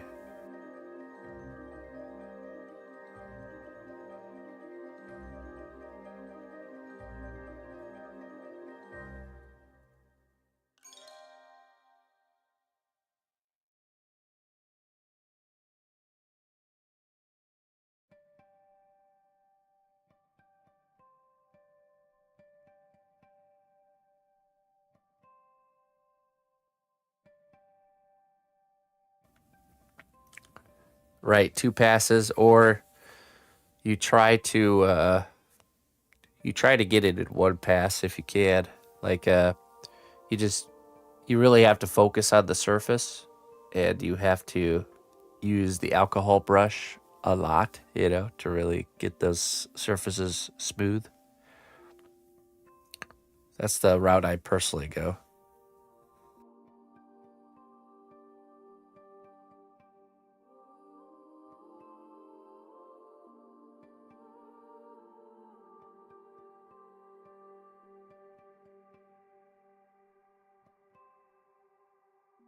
It's just not easy, and it takes more time than doing other things. You just have to be aware of that.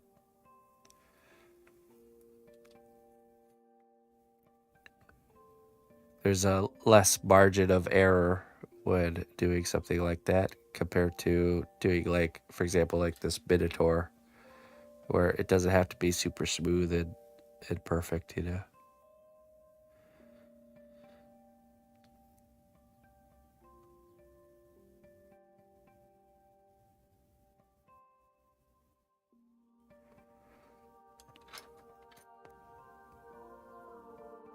So when you sand a surface, it'll reveal to you where the low spots are.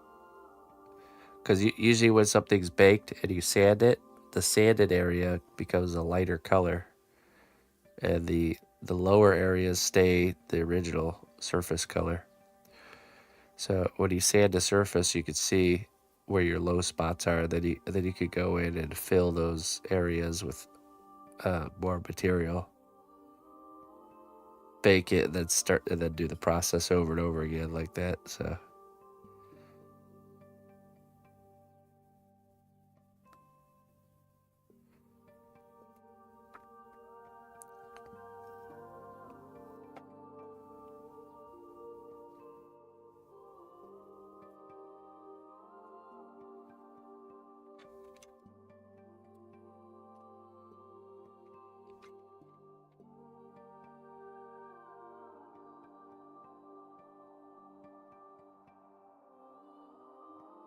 yeah, welcome. That's how most people end up here. They don't know how they got here, but they get stuck here. Welcome. Apologies for my malfunctioning nose today.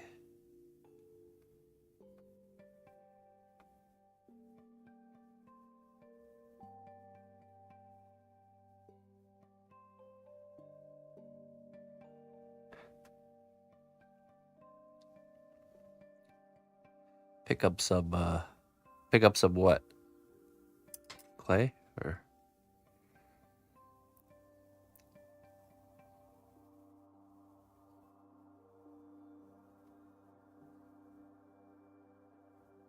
yeah, probably a raid.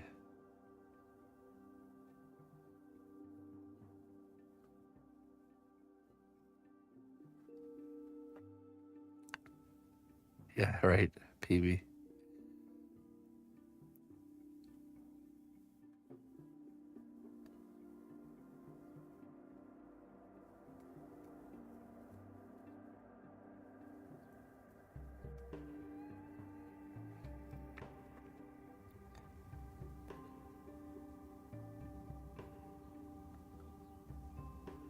Oh,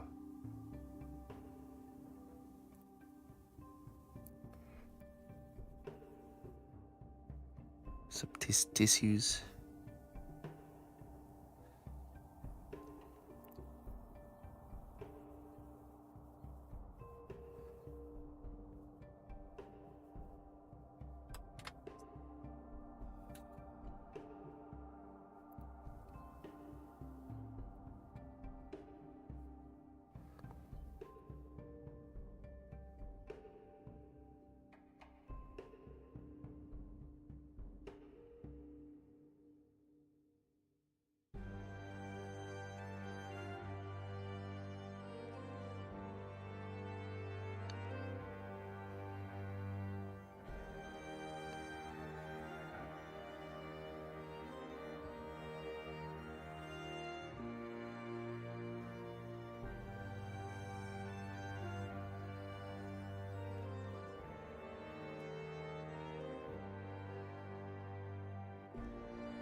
Yes, I did. It relieves it for a little while, but then it creeps back in. The source of the problem is still there. It's the pollen in the air. So.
Yeah, exactly. Well, that was the season for trees coming into bloom, so I believe it. Okay, so we've officially fixed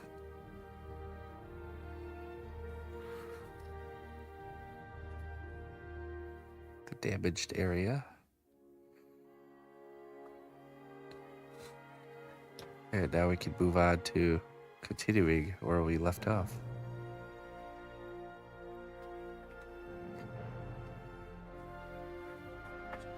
Okay.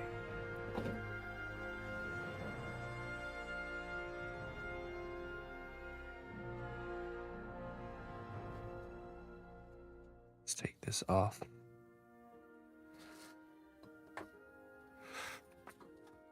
We do have to replace a shoulder spike here that broke.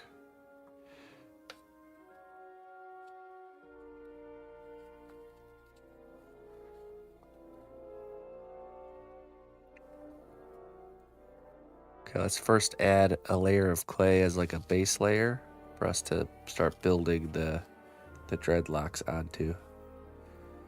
So we'll start with some clay glue. Oh yeah, the fun. Yeah, okay, I have to get rid of that. Here.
So there's 3 kind of on deck chodes. One is an escape from Tarkov character, so definitely something stepping out of our normal realm for sure. The other is the main character from the game Overlord, with 3 of his little gremlins. That's gonna be a fun one. And then we have a kind of like a wall hanging dragon type seed, but not as big as the blue dragon. That's what we got kind of lined up so far on deck. Okay, we're gonna start making these dreadlocks with our dreadlock making tool.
The 3 we got coming up are all private. There is currently 2 talks going on right now for kind of bigger stuff, but nothing locked in officially.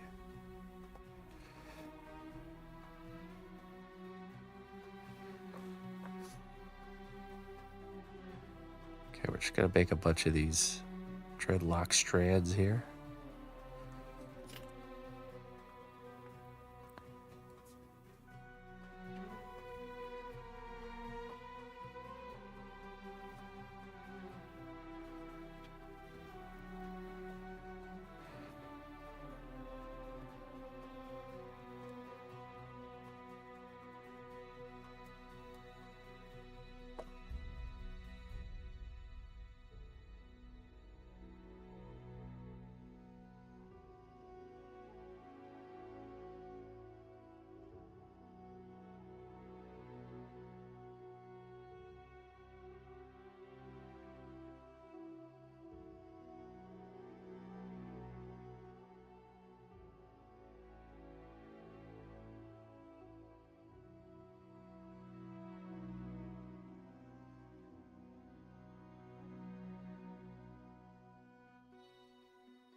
Not Sony. The sponsored works seems to come. They seem to come in kind of around the same time of year for the most part. which seems to be early, like early summertime, is when it seems like a bunch of companies start reaching out for promotional stuff. I think they all get a big budget before the holiday season.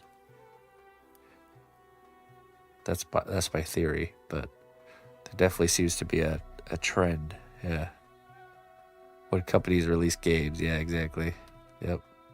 So like usually around like June or July, it seems to be like talks start to happen, which is a good thing because we could have a good chunk of the year to continue and finish and work on our private commissions. Because honestly, those bigger ones is what's gonna let me get ahead in the future. That's what's gonna really kind of pave the way to, not scraping the barrel all the time. At least I think so. I do like a good barrel scraping. But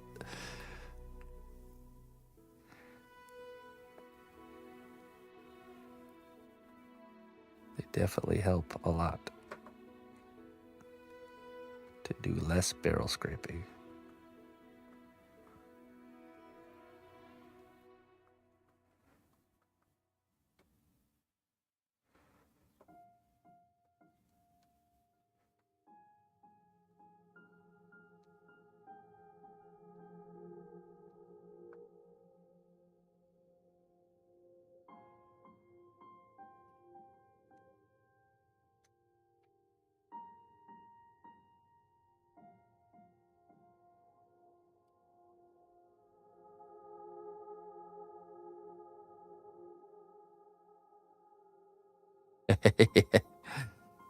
I don't have a bank account. I actually have a barrel. Where is it? You put your money in a bank? What? Seems quite foolish. I got this old barrel out back. I just throw it in there.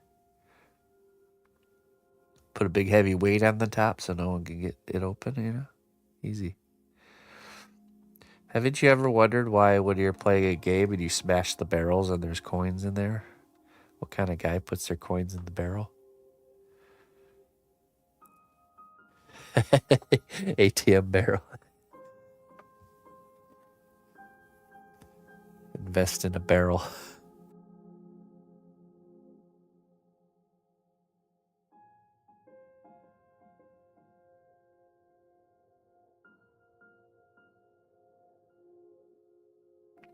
Trust me, no one would ever think to look in the barrel for money.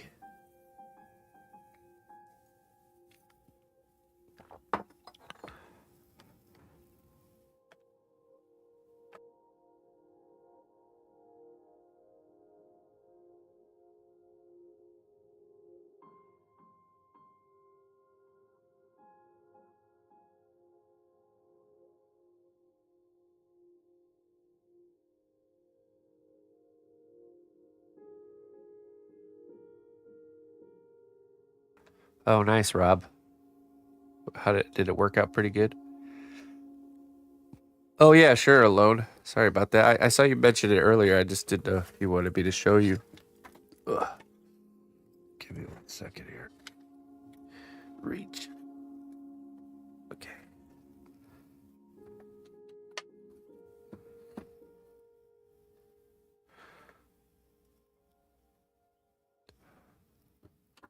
Ooh.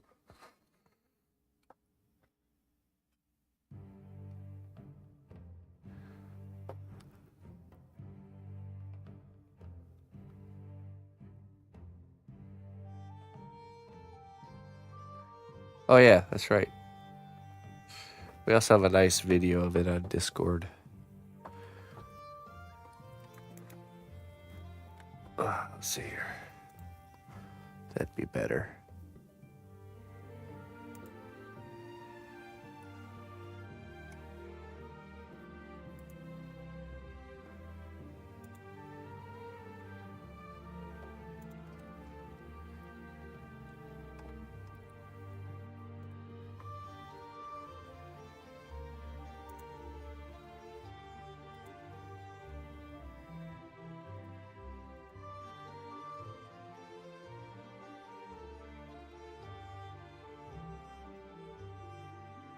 we go. Yeah, that's much better.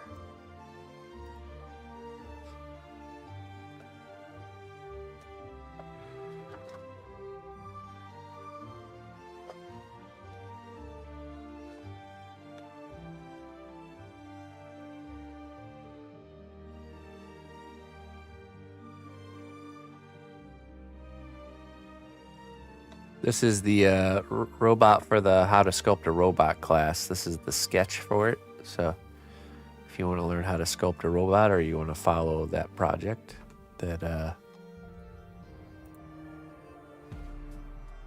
take autoplay. Okay. That on Sundays is when we work on that.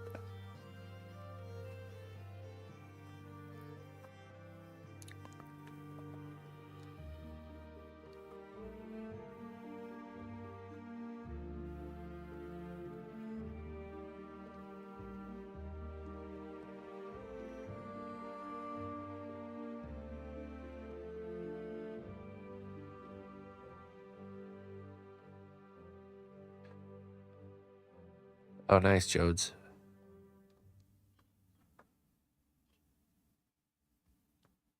I still have to order my lights for the robot. Actually, I think I already have what I need. Have to double check.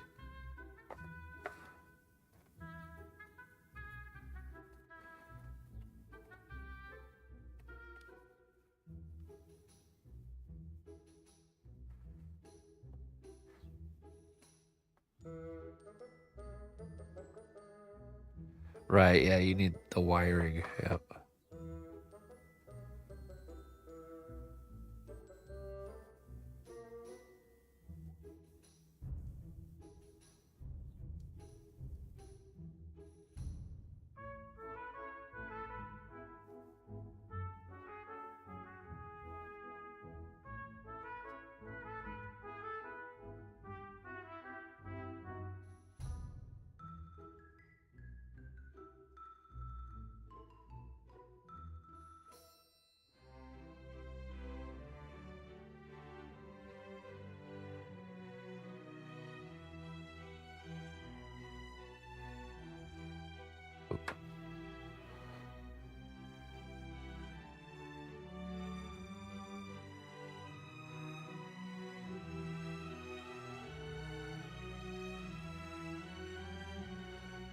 Oh, you did. Where is it located? They like hided it away or something?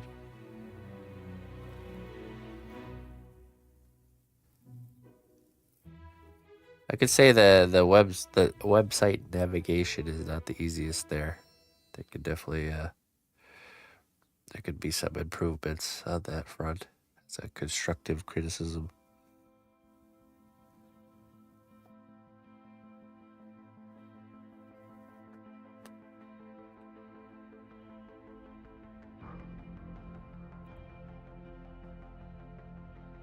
Oh, look at that. Okay, let's see here. Yeah. Yep, that's the one. Yep, it has all the colors. All the colors you would need.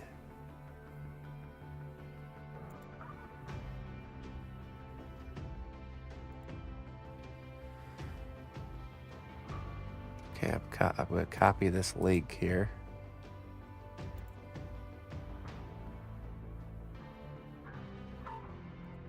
I'll go right to Discord with this here, so that way we got it for later.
Okay, there we go.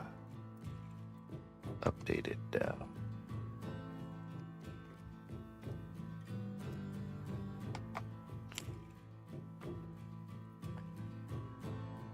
Oh, I should add a picture too. Hold on.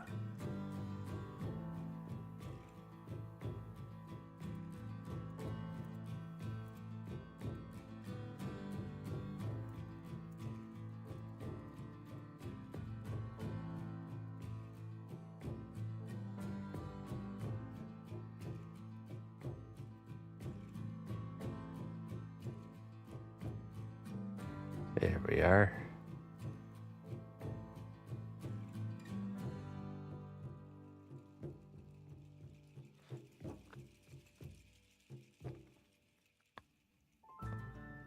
I have not, no. I love looking at their stuff, though. How many arrows?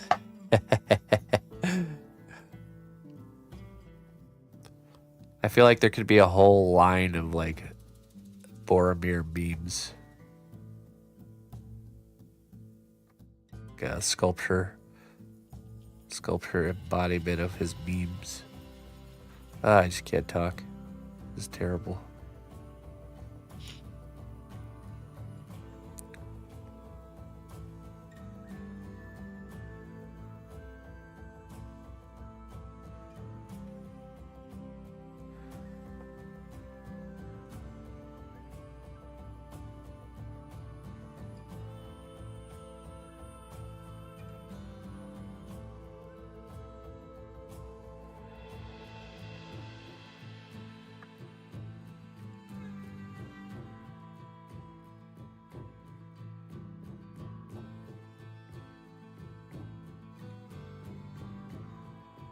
All right, let's start applying our dreadlocks to see how this is looking and see kind of like how much, what we need really.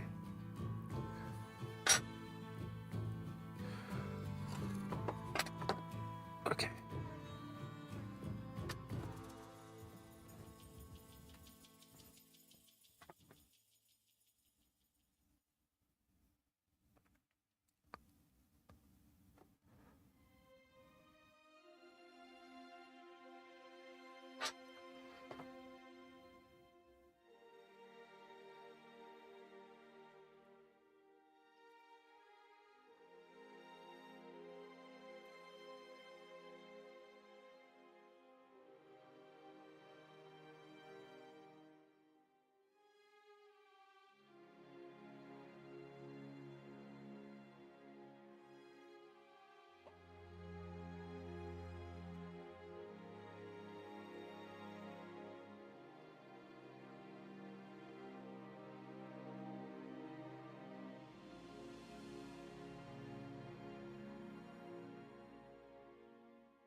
Those are looking pretty good.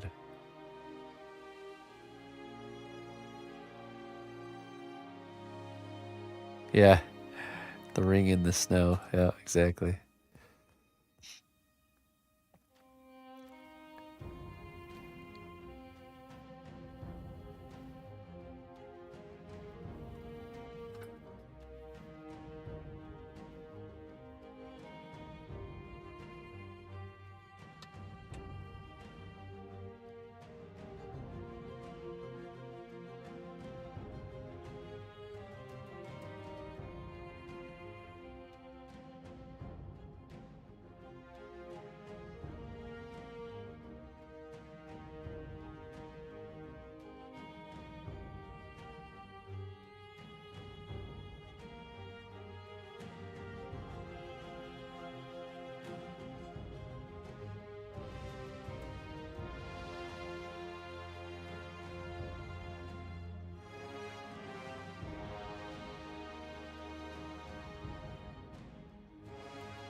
No, I think they work really good.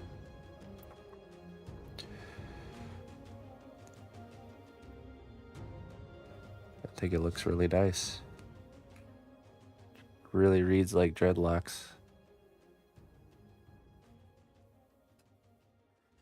Okay. Now we need to make more.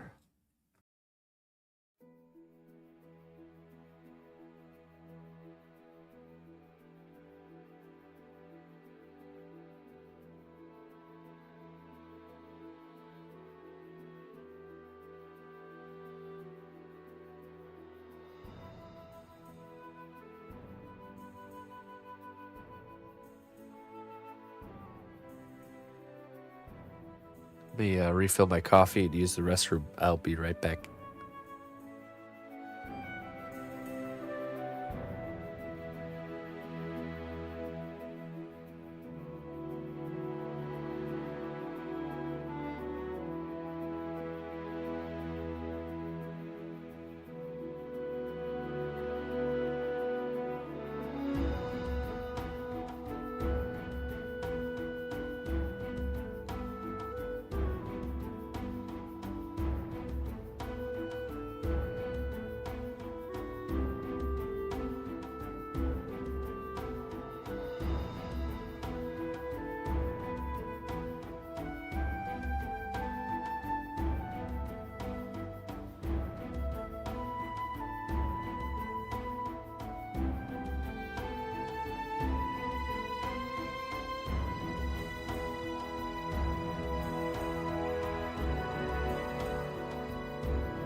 Okay.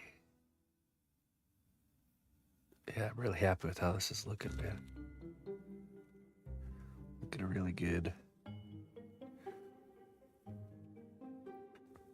Okay.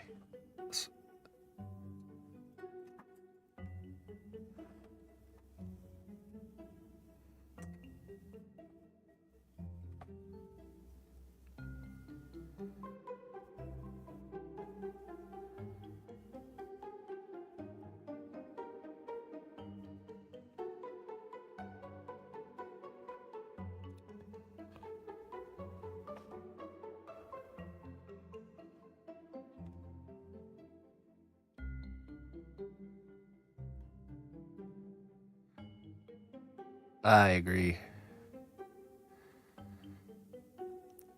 And when you eat really good stuff too, like really a good meal, you know, like you don't feel like all sluggish and, you know.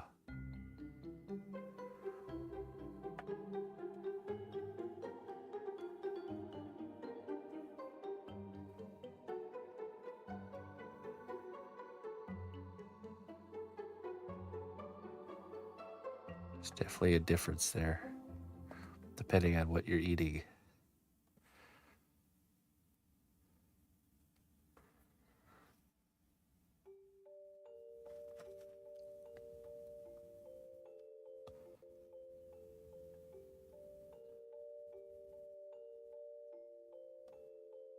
Yeah, right.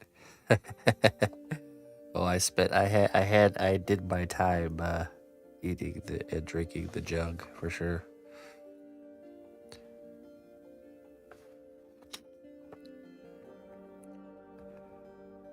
I'm pretty. I think though it's definitely early enough time to catch it before it did any real long-lasting harm. So the body can bounce back so quickly as soon as you make changes.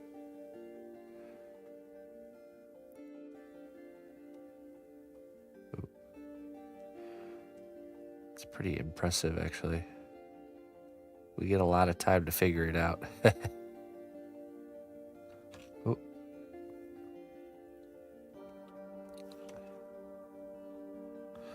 Yeah, extremely resilient, man. Like, it could really take some serious abuse and still be running and functioning for some people. It's like, how are you still walking? What's going on here?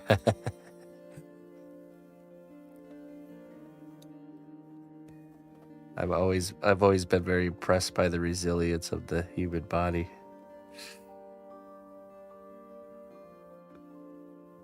Can put up with decades of abuse and still be functioning.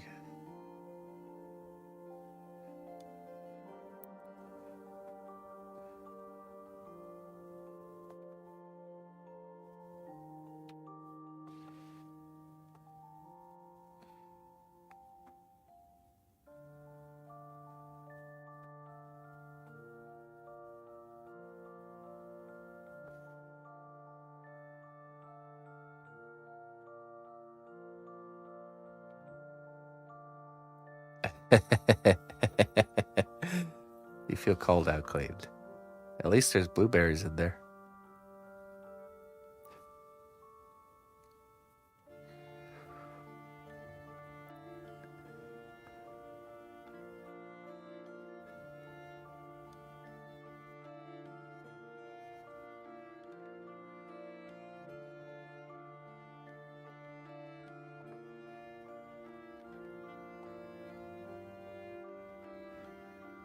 It's fun to do dreadlocks out of character.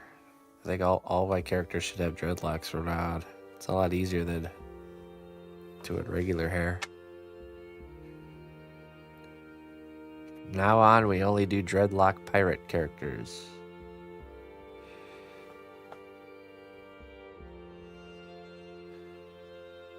Blueberry? Oh, yeah, because honestly, I never really had good tasting blueberries until until we had that discussion, and I started trying them more.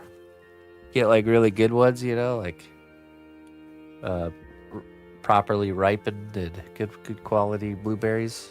Such a difference.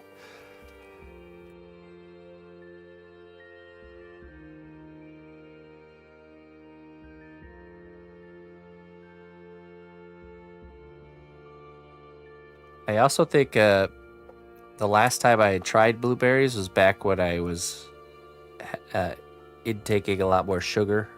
That phase of my life. So you just can't really taste the flavors of like that natural sugars and fruits like you do if you're not having processed sugar all the time.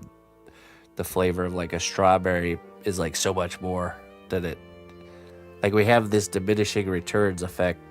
So if you're having like super sweet stuff all the time, something like a blueberry is gonna taste not sweet at all. So, but if you fast from sugar and then you have like a strawberry or blueberry, it's like super sweet.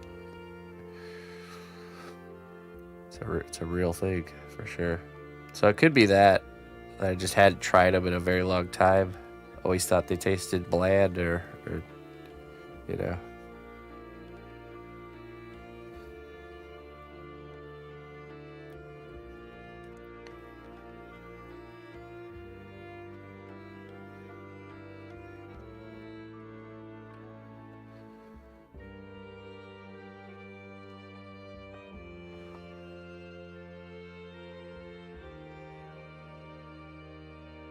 Bad blueberries are really bad though. Yeah. A blueberry cheesecake this time. We won't forget it this time. We didn't forget it last time. We just didn't know how serious you were. she we even talked about it before she made it. She's like, "Is he being serious about the blueberries?" I was like, I don't think so. I think he's just beaming. Yeah, we're making the dreadlocks for this character. I think he's just beaming. I don't think he really cares if there's blueberries or not. So it's my fault.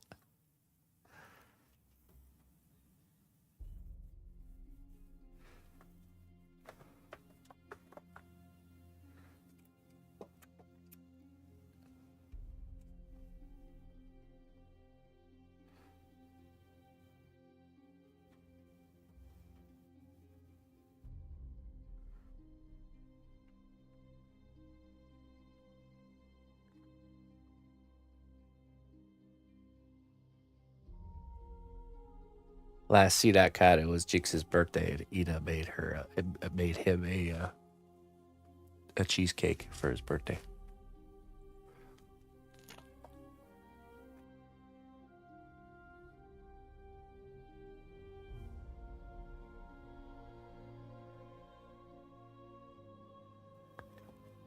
The missus makes her baked goods from scratch, homemade from scratch, and her cheesecakes are her specialty for sure.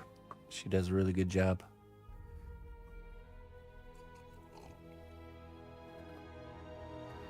German style cheesecake.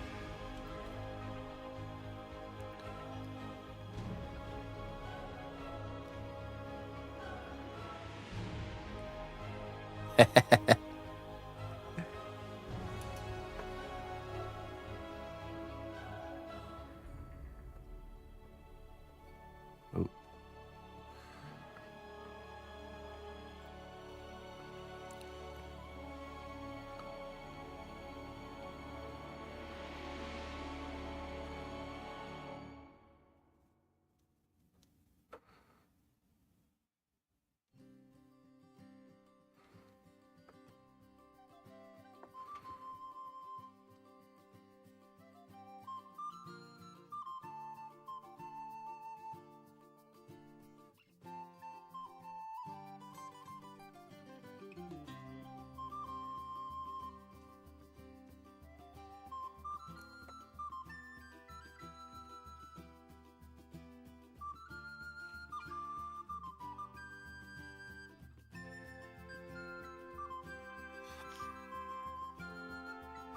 Oh, I'm sure they'll be there.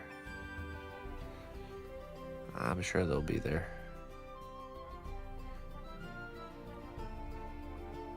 We hang out with them a lot. We've grown a lot closer to them over these, since the last time you were here.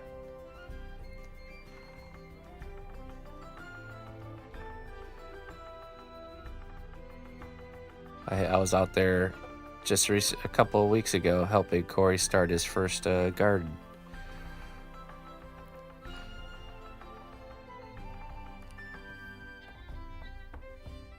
Yeah, for sure.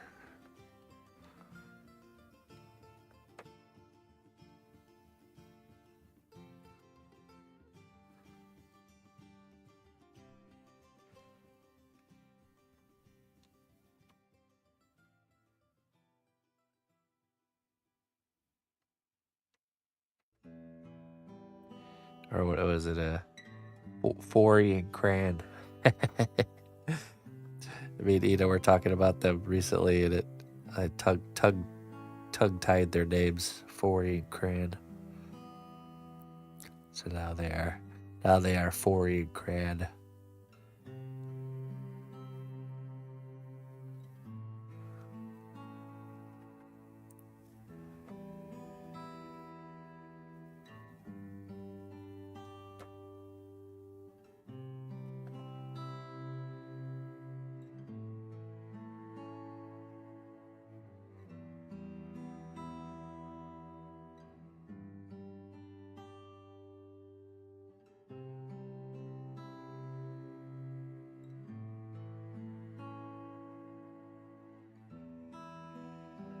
So when is the concert that you're going to see? Is it before C.Cat or after?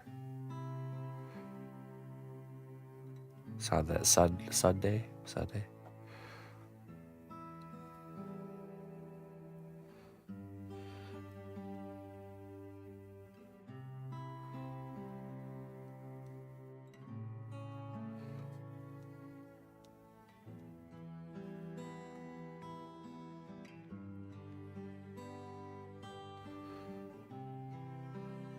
Oh, perfect. That works out great.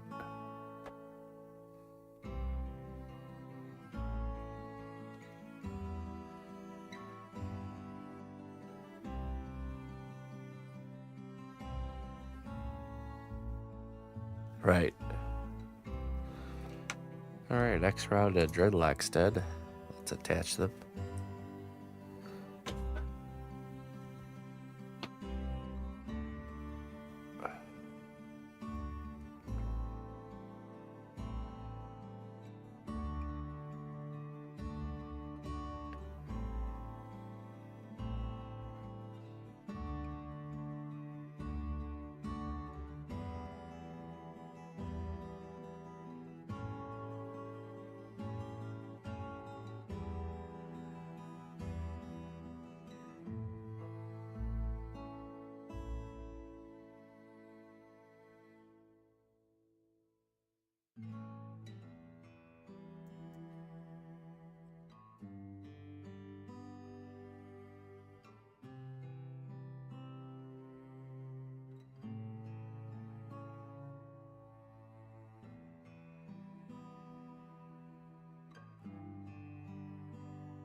Ooh, Chicago.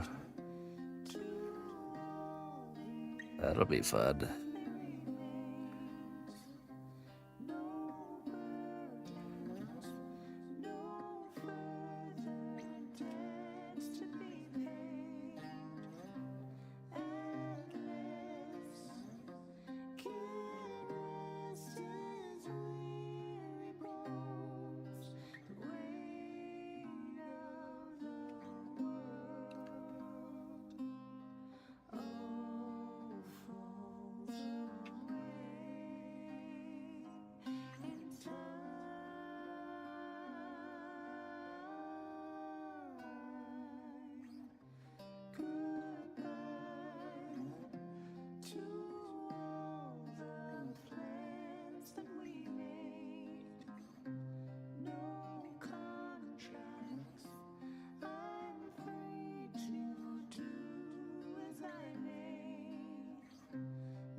Oh, nice. Chicago.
Dreadlocks.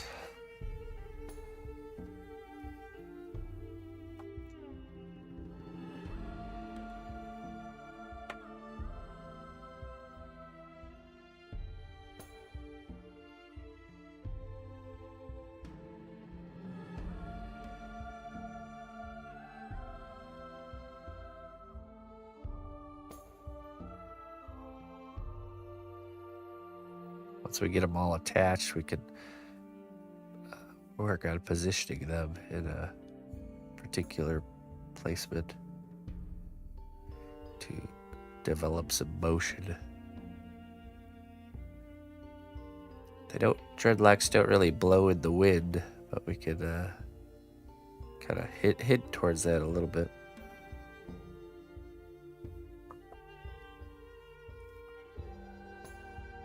Hey, what's up, Brock?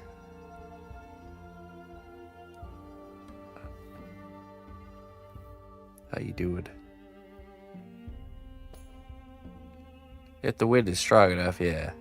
True. A little bit. Not as much as non-dreadlocked hair. A little bit more heavy.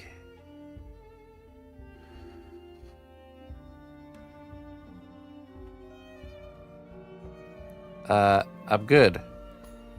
My nose is not good, but I'm good.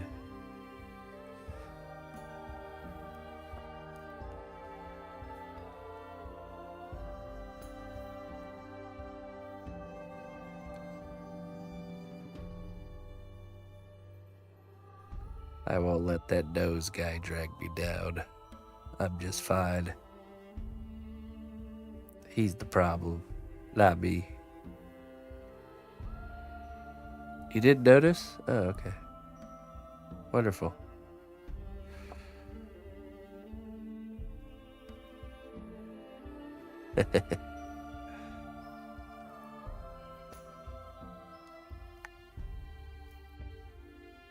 What happened to my nose? He's still in bed. He just didn't show up for work today. It's been a real drag. So now my mouth has to do all the talking. He's trying to run away.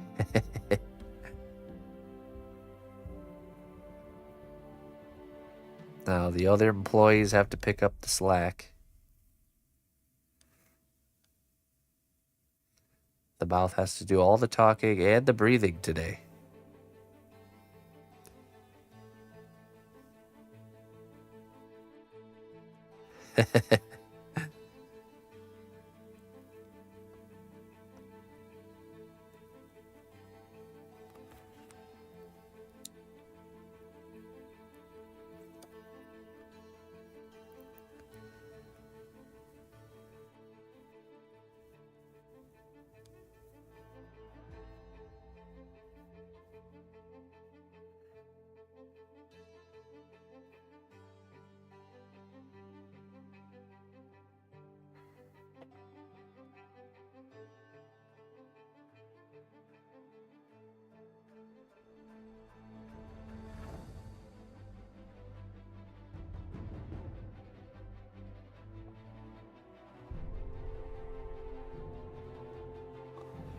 Over. I'm not sure. Yep, probably.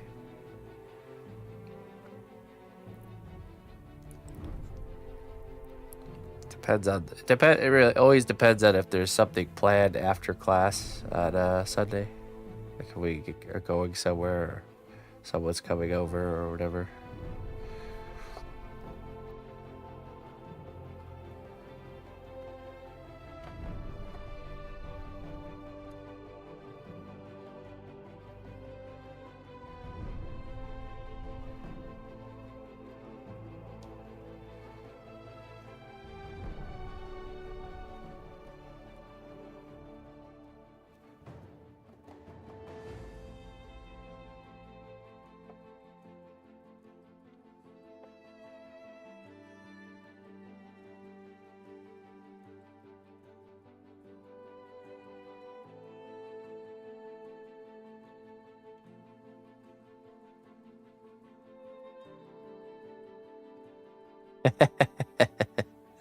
uh,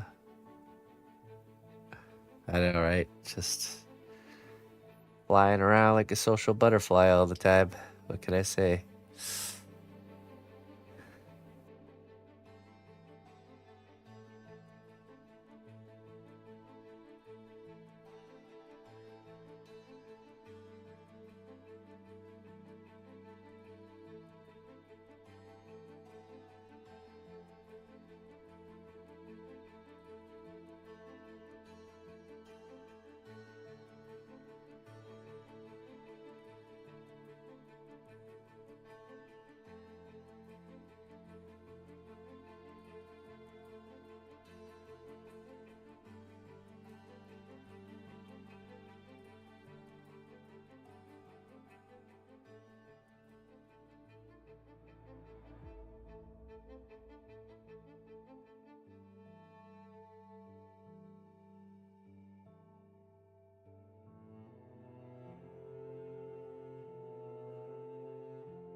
Oh yeah, for a specific event or just in general?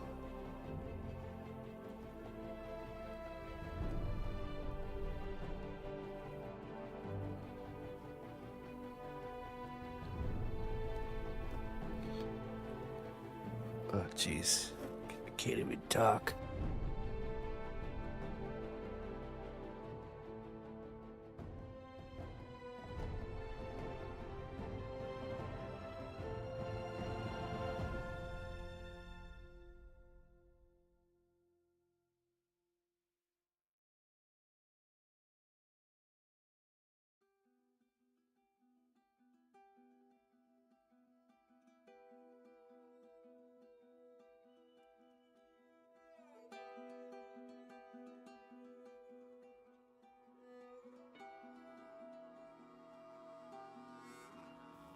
Oh yeah, what's the screen name?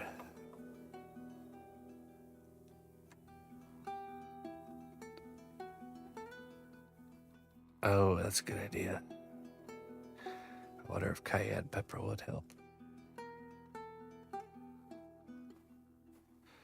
The Astro Archer. Oh. Okay. I'll be sure to follow you back.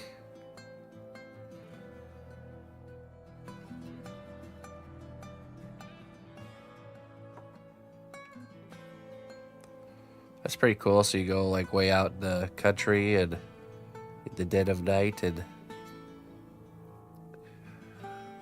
away from all the light pollution.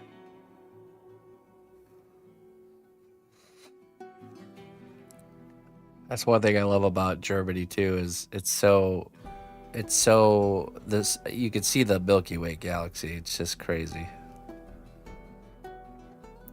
To be so far away from light pollution in that small village out in the German countryside.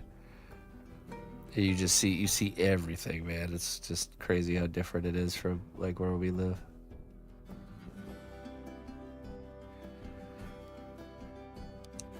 I do a lot of stargazing when I'm out there in Germany. My father-in-law's really into that stuff too, so we do it together.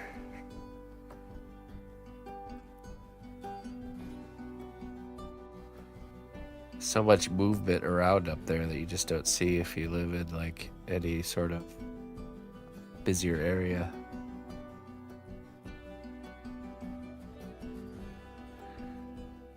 Oh, okay. So you get really, really close and personal.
Would be creepy.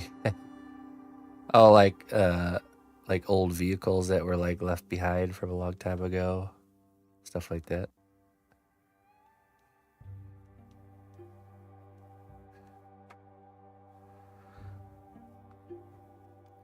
Interesting. Does it create like a just like a really eerie, almost like a scary game reference material type of stuff? Like scary game level design reference material.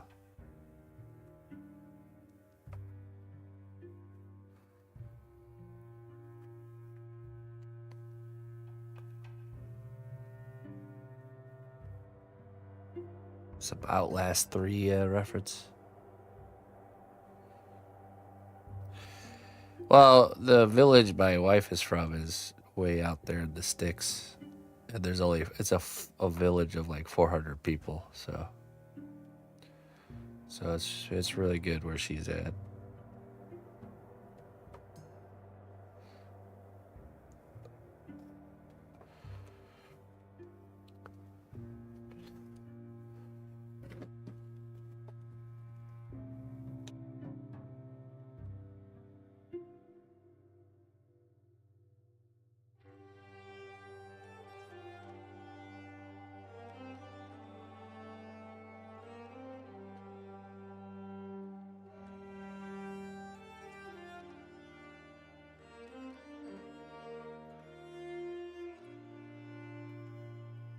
Yeah, I mean, I'm used to exactly outside suburbs of Chicago, stars, which is like 5.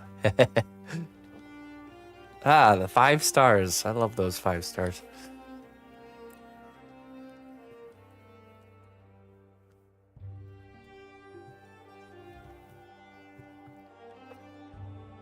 I imagine there's places where you can even see it even better, but it's still pretty crazy out there. Like I said, you could see satellites moving around all over, and you could see the whole Milky Way galaxy across like the middle of the sky. You know, it's just always impressive.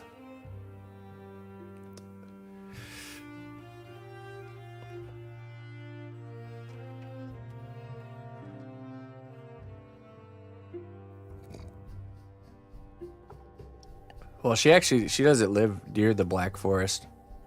We just wanted to go there because of it being the starting place of all the fairy tale stories. Figured it was a perfect place for us to spend our first week together. So, she lives, I think, is about 3 or 4 hours away from the Black Forest. Black Forest is, I think, near the French border. If I'm not mistaken. Let me see. We need to look at a map really quick.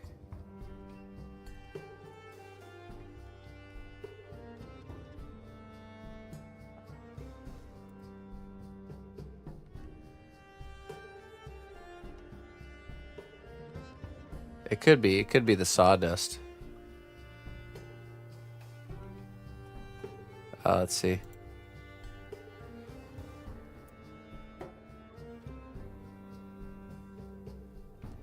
Oh yeah, look at out west. Crazy. Let's see if I can see where she's at.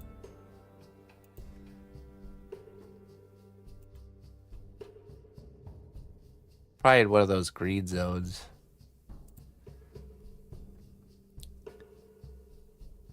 But yeah, so look at the bottom of Lake Michigan, that red yellowish zone. That's kind of where I grew up. So.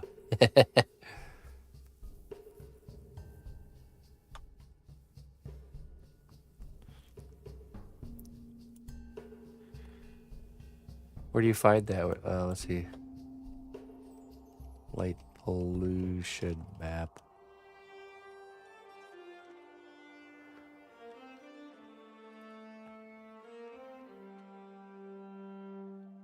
Oh, there's a few.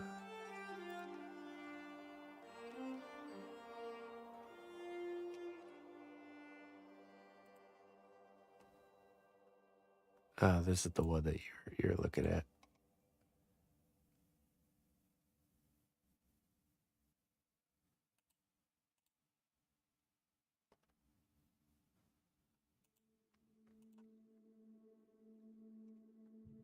I wonder if you can look up a certain town. Okay, there's Stuttgart. There's Frankfurt.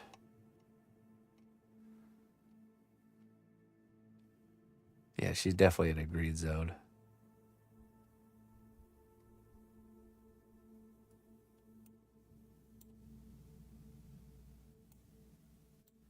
She's about an hour away from Frankfurt. Ooh, maybe even a blue zone. Light blue. Oh wait, here's the search. Okay.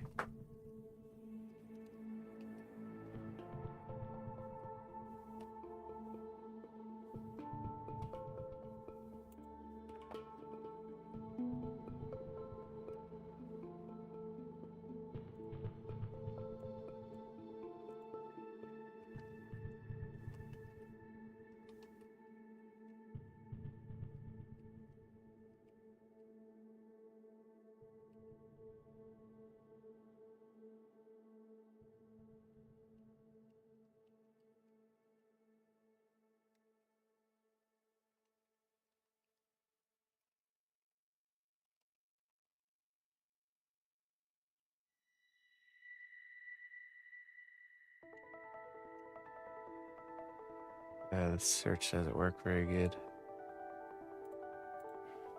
for German village names. Let's see.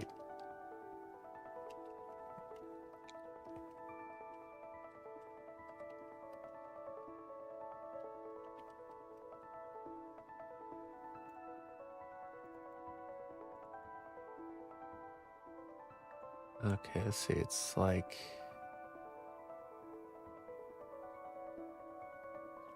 so south, slightly southwest of Fulda. Okay, let's see here.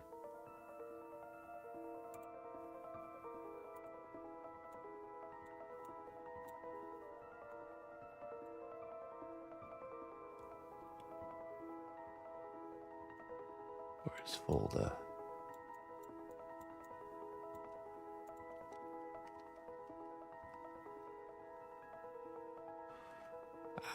Okay, that comes up.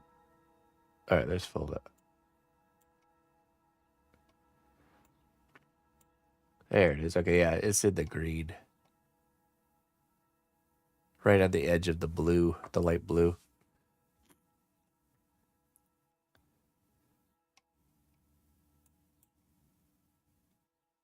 Compared to like where I'm at right now, it's probably, let's see.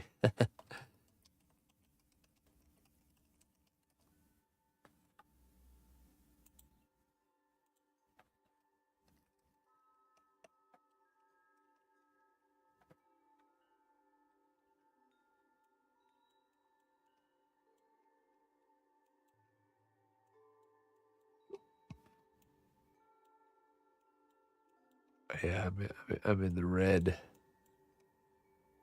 I'm in the magenta to red.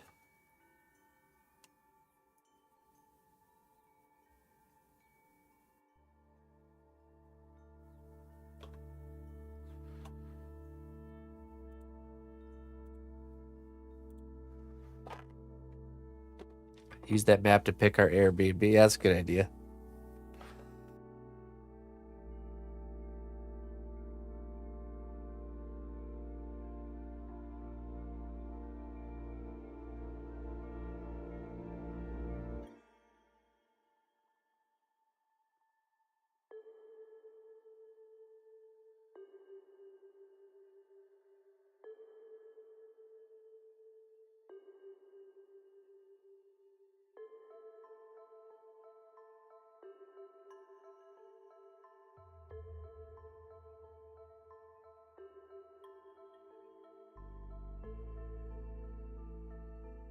All right, back to work.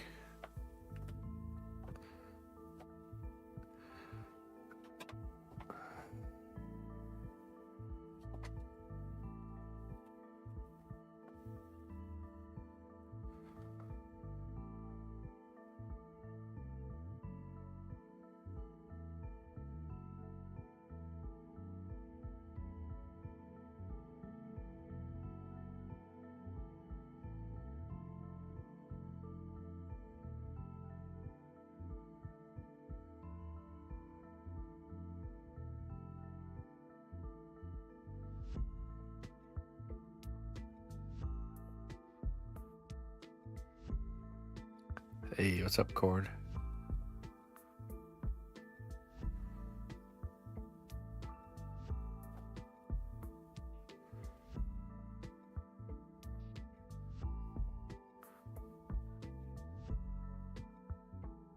Oops.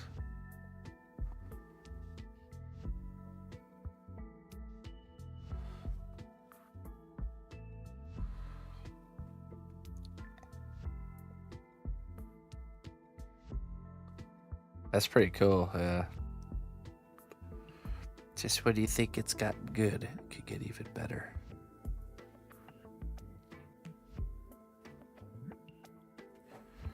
Probably the ultimate sky watching thing to see is I would imagine, like the northern lights.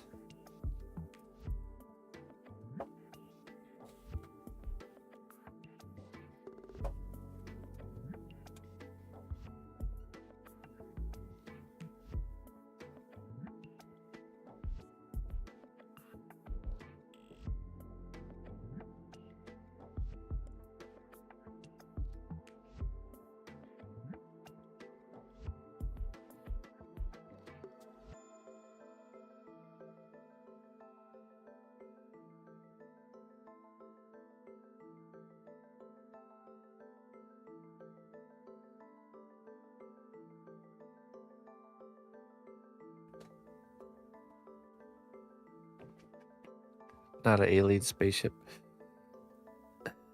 No. I mean, any sort of phenomenon in the sky is cool to see.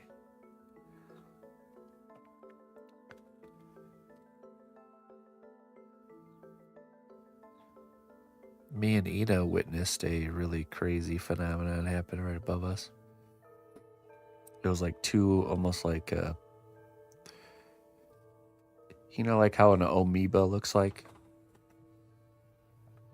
Where it's got that kind of like transparent organic body, and then there's like a single point of where like the nucleus is or whatever. It was like two of those. I saw like two stars in the distance that looked interesting, and then they started getting closer and closer. And me and Ian are standing outside, and all of a sudden it gets really close and it's like going right over us. And it's like two of these little amoeba things, but where that nucleus is, it's like a point of light. So it was like almost like a ghosty looking organic body that you can see through, and then like a dot of light, almost like an eye or something. But it's two of them, and they're like swimming, almost like two fish would swim, you know, like through an ocean, and just went right over us and just kept going into the distance. It was crazy. It says the only time I've ever witnessed anything like that before. It was just so obscure. It couldn't have been anything other than something that we just don't know what it is, kind of thing. I've been wanting to make a painting of that or a drawing because I could still envision what it looked like. And also, it was nice having. It just so happened to be the night that Ina came outside with me to let Annie out, because I always go look at the stars in the evening when I let the dogs out. So she happened to be standing right there and witnessed the whole thing too. So but yeah, just reminded me of like an ocean creature, like something you would see in the ocean, but also kind of look like a cell at the same time, like an amoeba cell, but really big.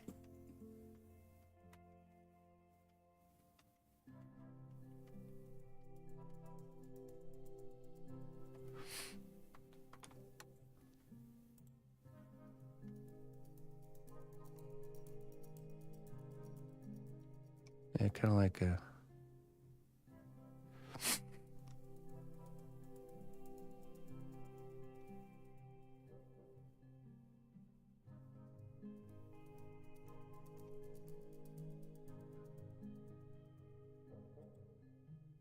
Kind of like that, yeah, kind of like this.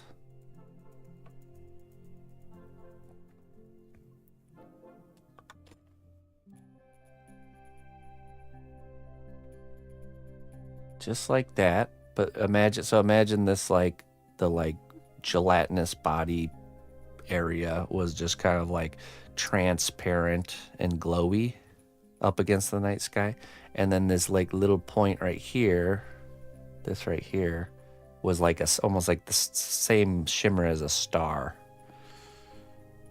It was really wild, and there was two of them, and they were just like, it started in the distance. It was like two little points of light that just kept getting closer and closer, and then they like go right above us, and it's like two of them like just swimming essentially right over the top of us, all the way past the horizon. So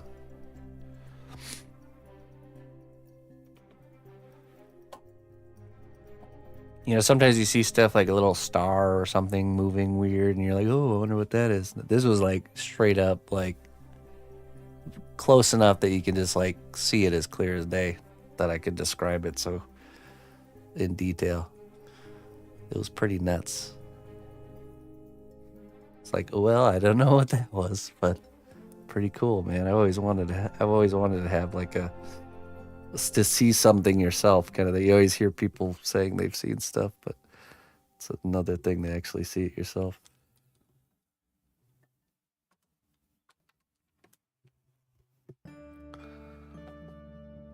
And it would have had to have been close because of where I live. But like we talked about, the light pollution's really bad here, so it would have had to have been fairly lower altitude. also this the size of it, I could really make out almost details. So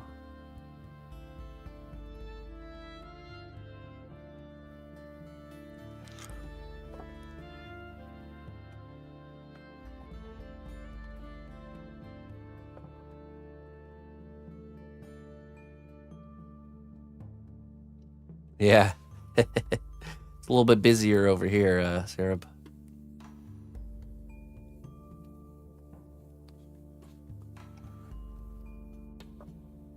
Okay, well, we're gonna have to leave that there for now, folks. I have a meeting I gotta get to pretty soon. I want to step outside and try and clear out my my nose before the meeting. So, thank you everybody for joining me today. I appreciate it. I think next week we'll finish off his hairdo. And this piece is almost finished. And then we will start the base probably.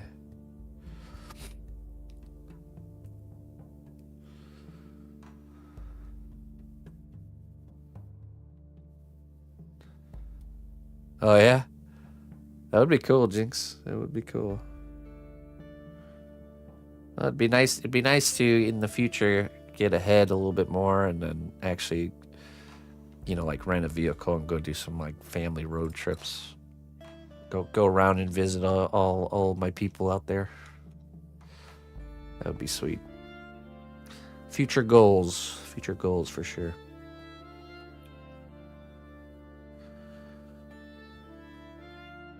Yeah. Oh, I know, Sarah. You'd be on that list for sure. So go visit as many people as we can on like a cross United States tour or something. Not in the summer. No, probably not. All right. Let's find someone to raid. I'm gonna get out of here. Thank you everybody for joining me today.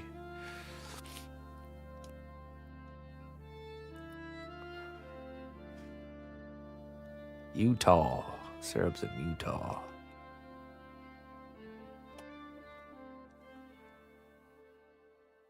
Utah.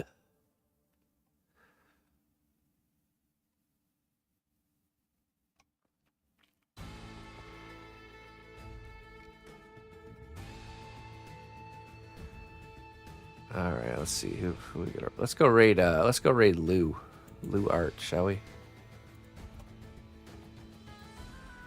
Doing some sculpture on her female character, Wonder Woman. That's what she's doing.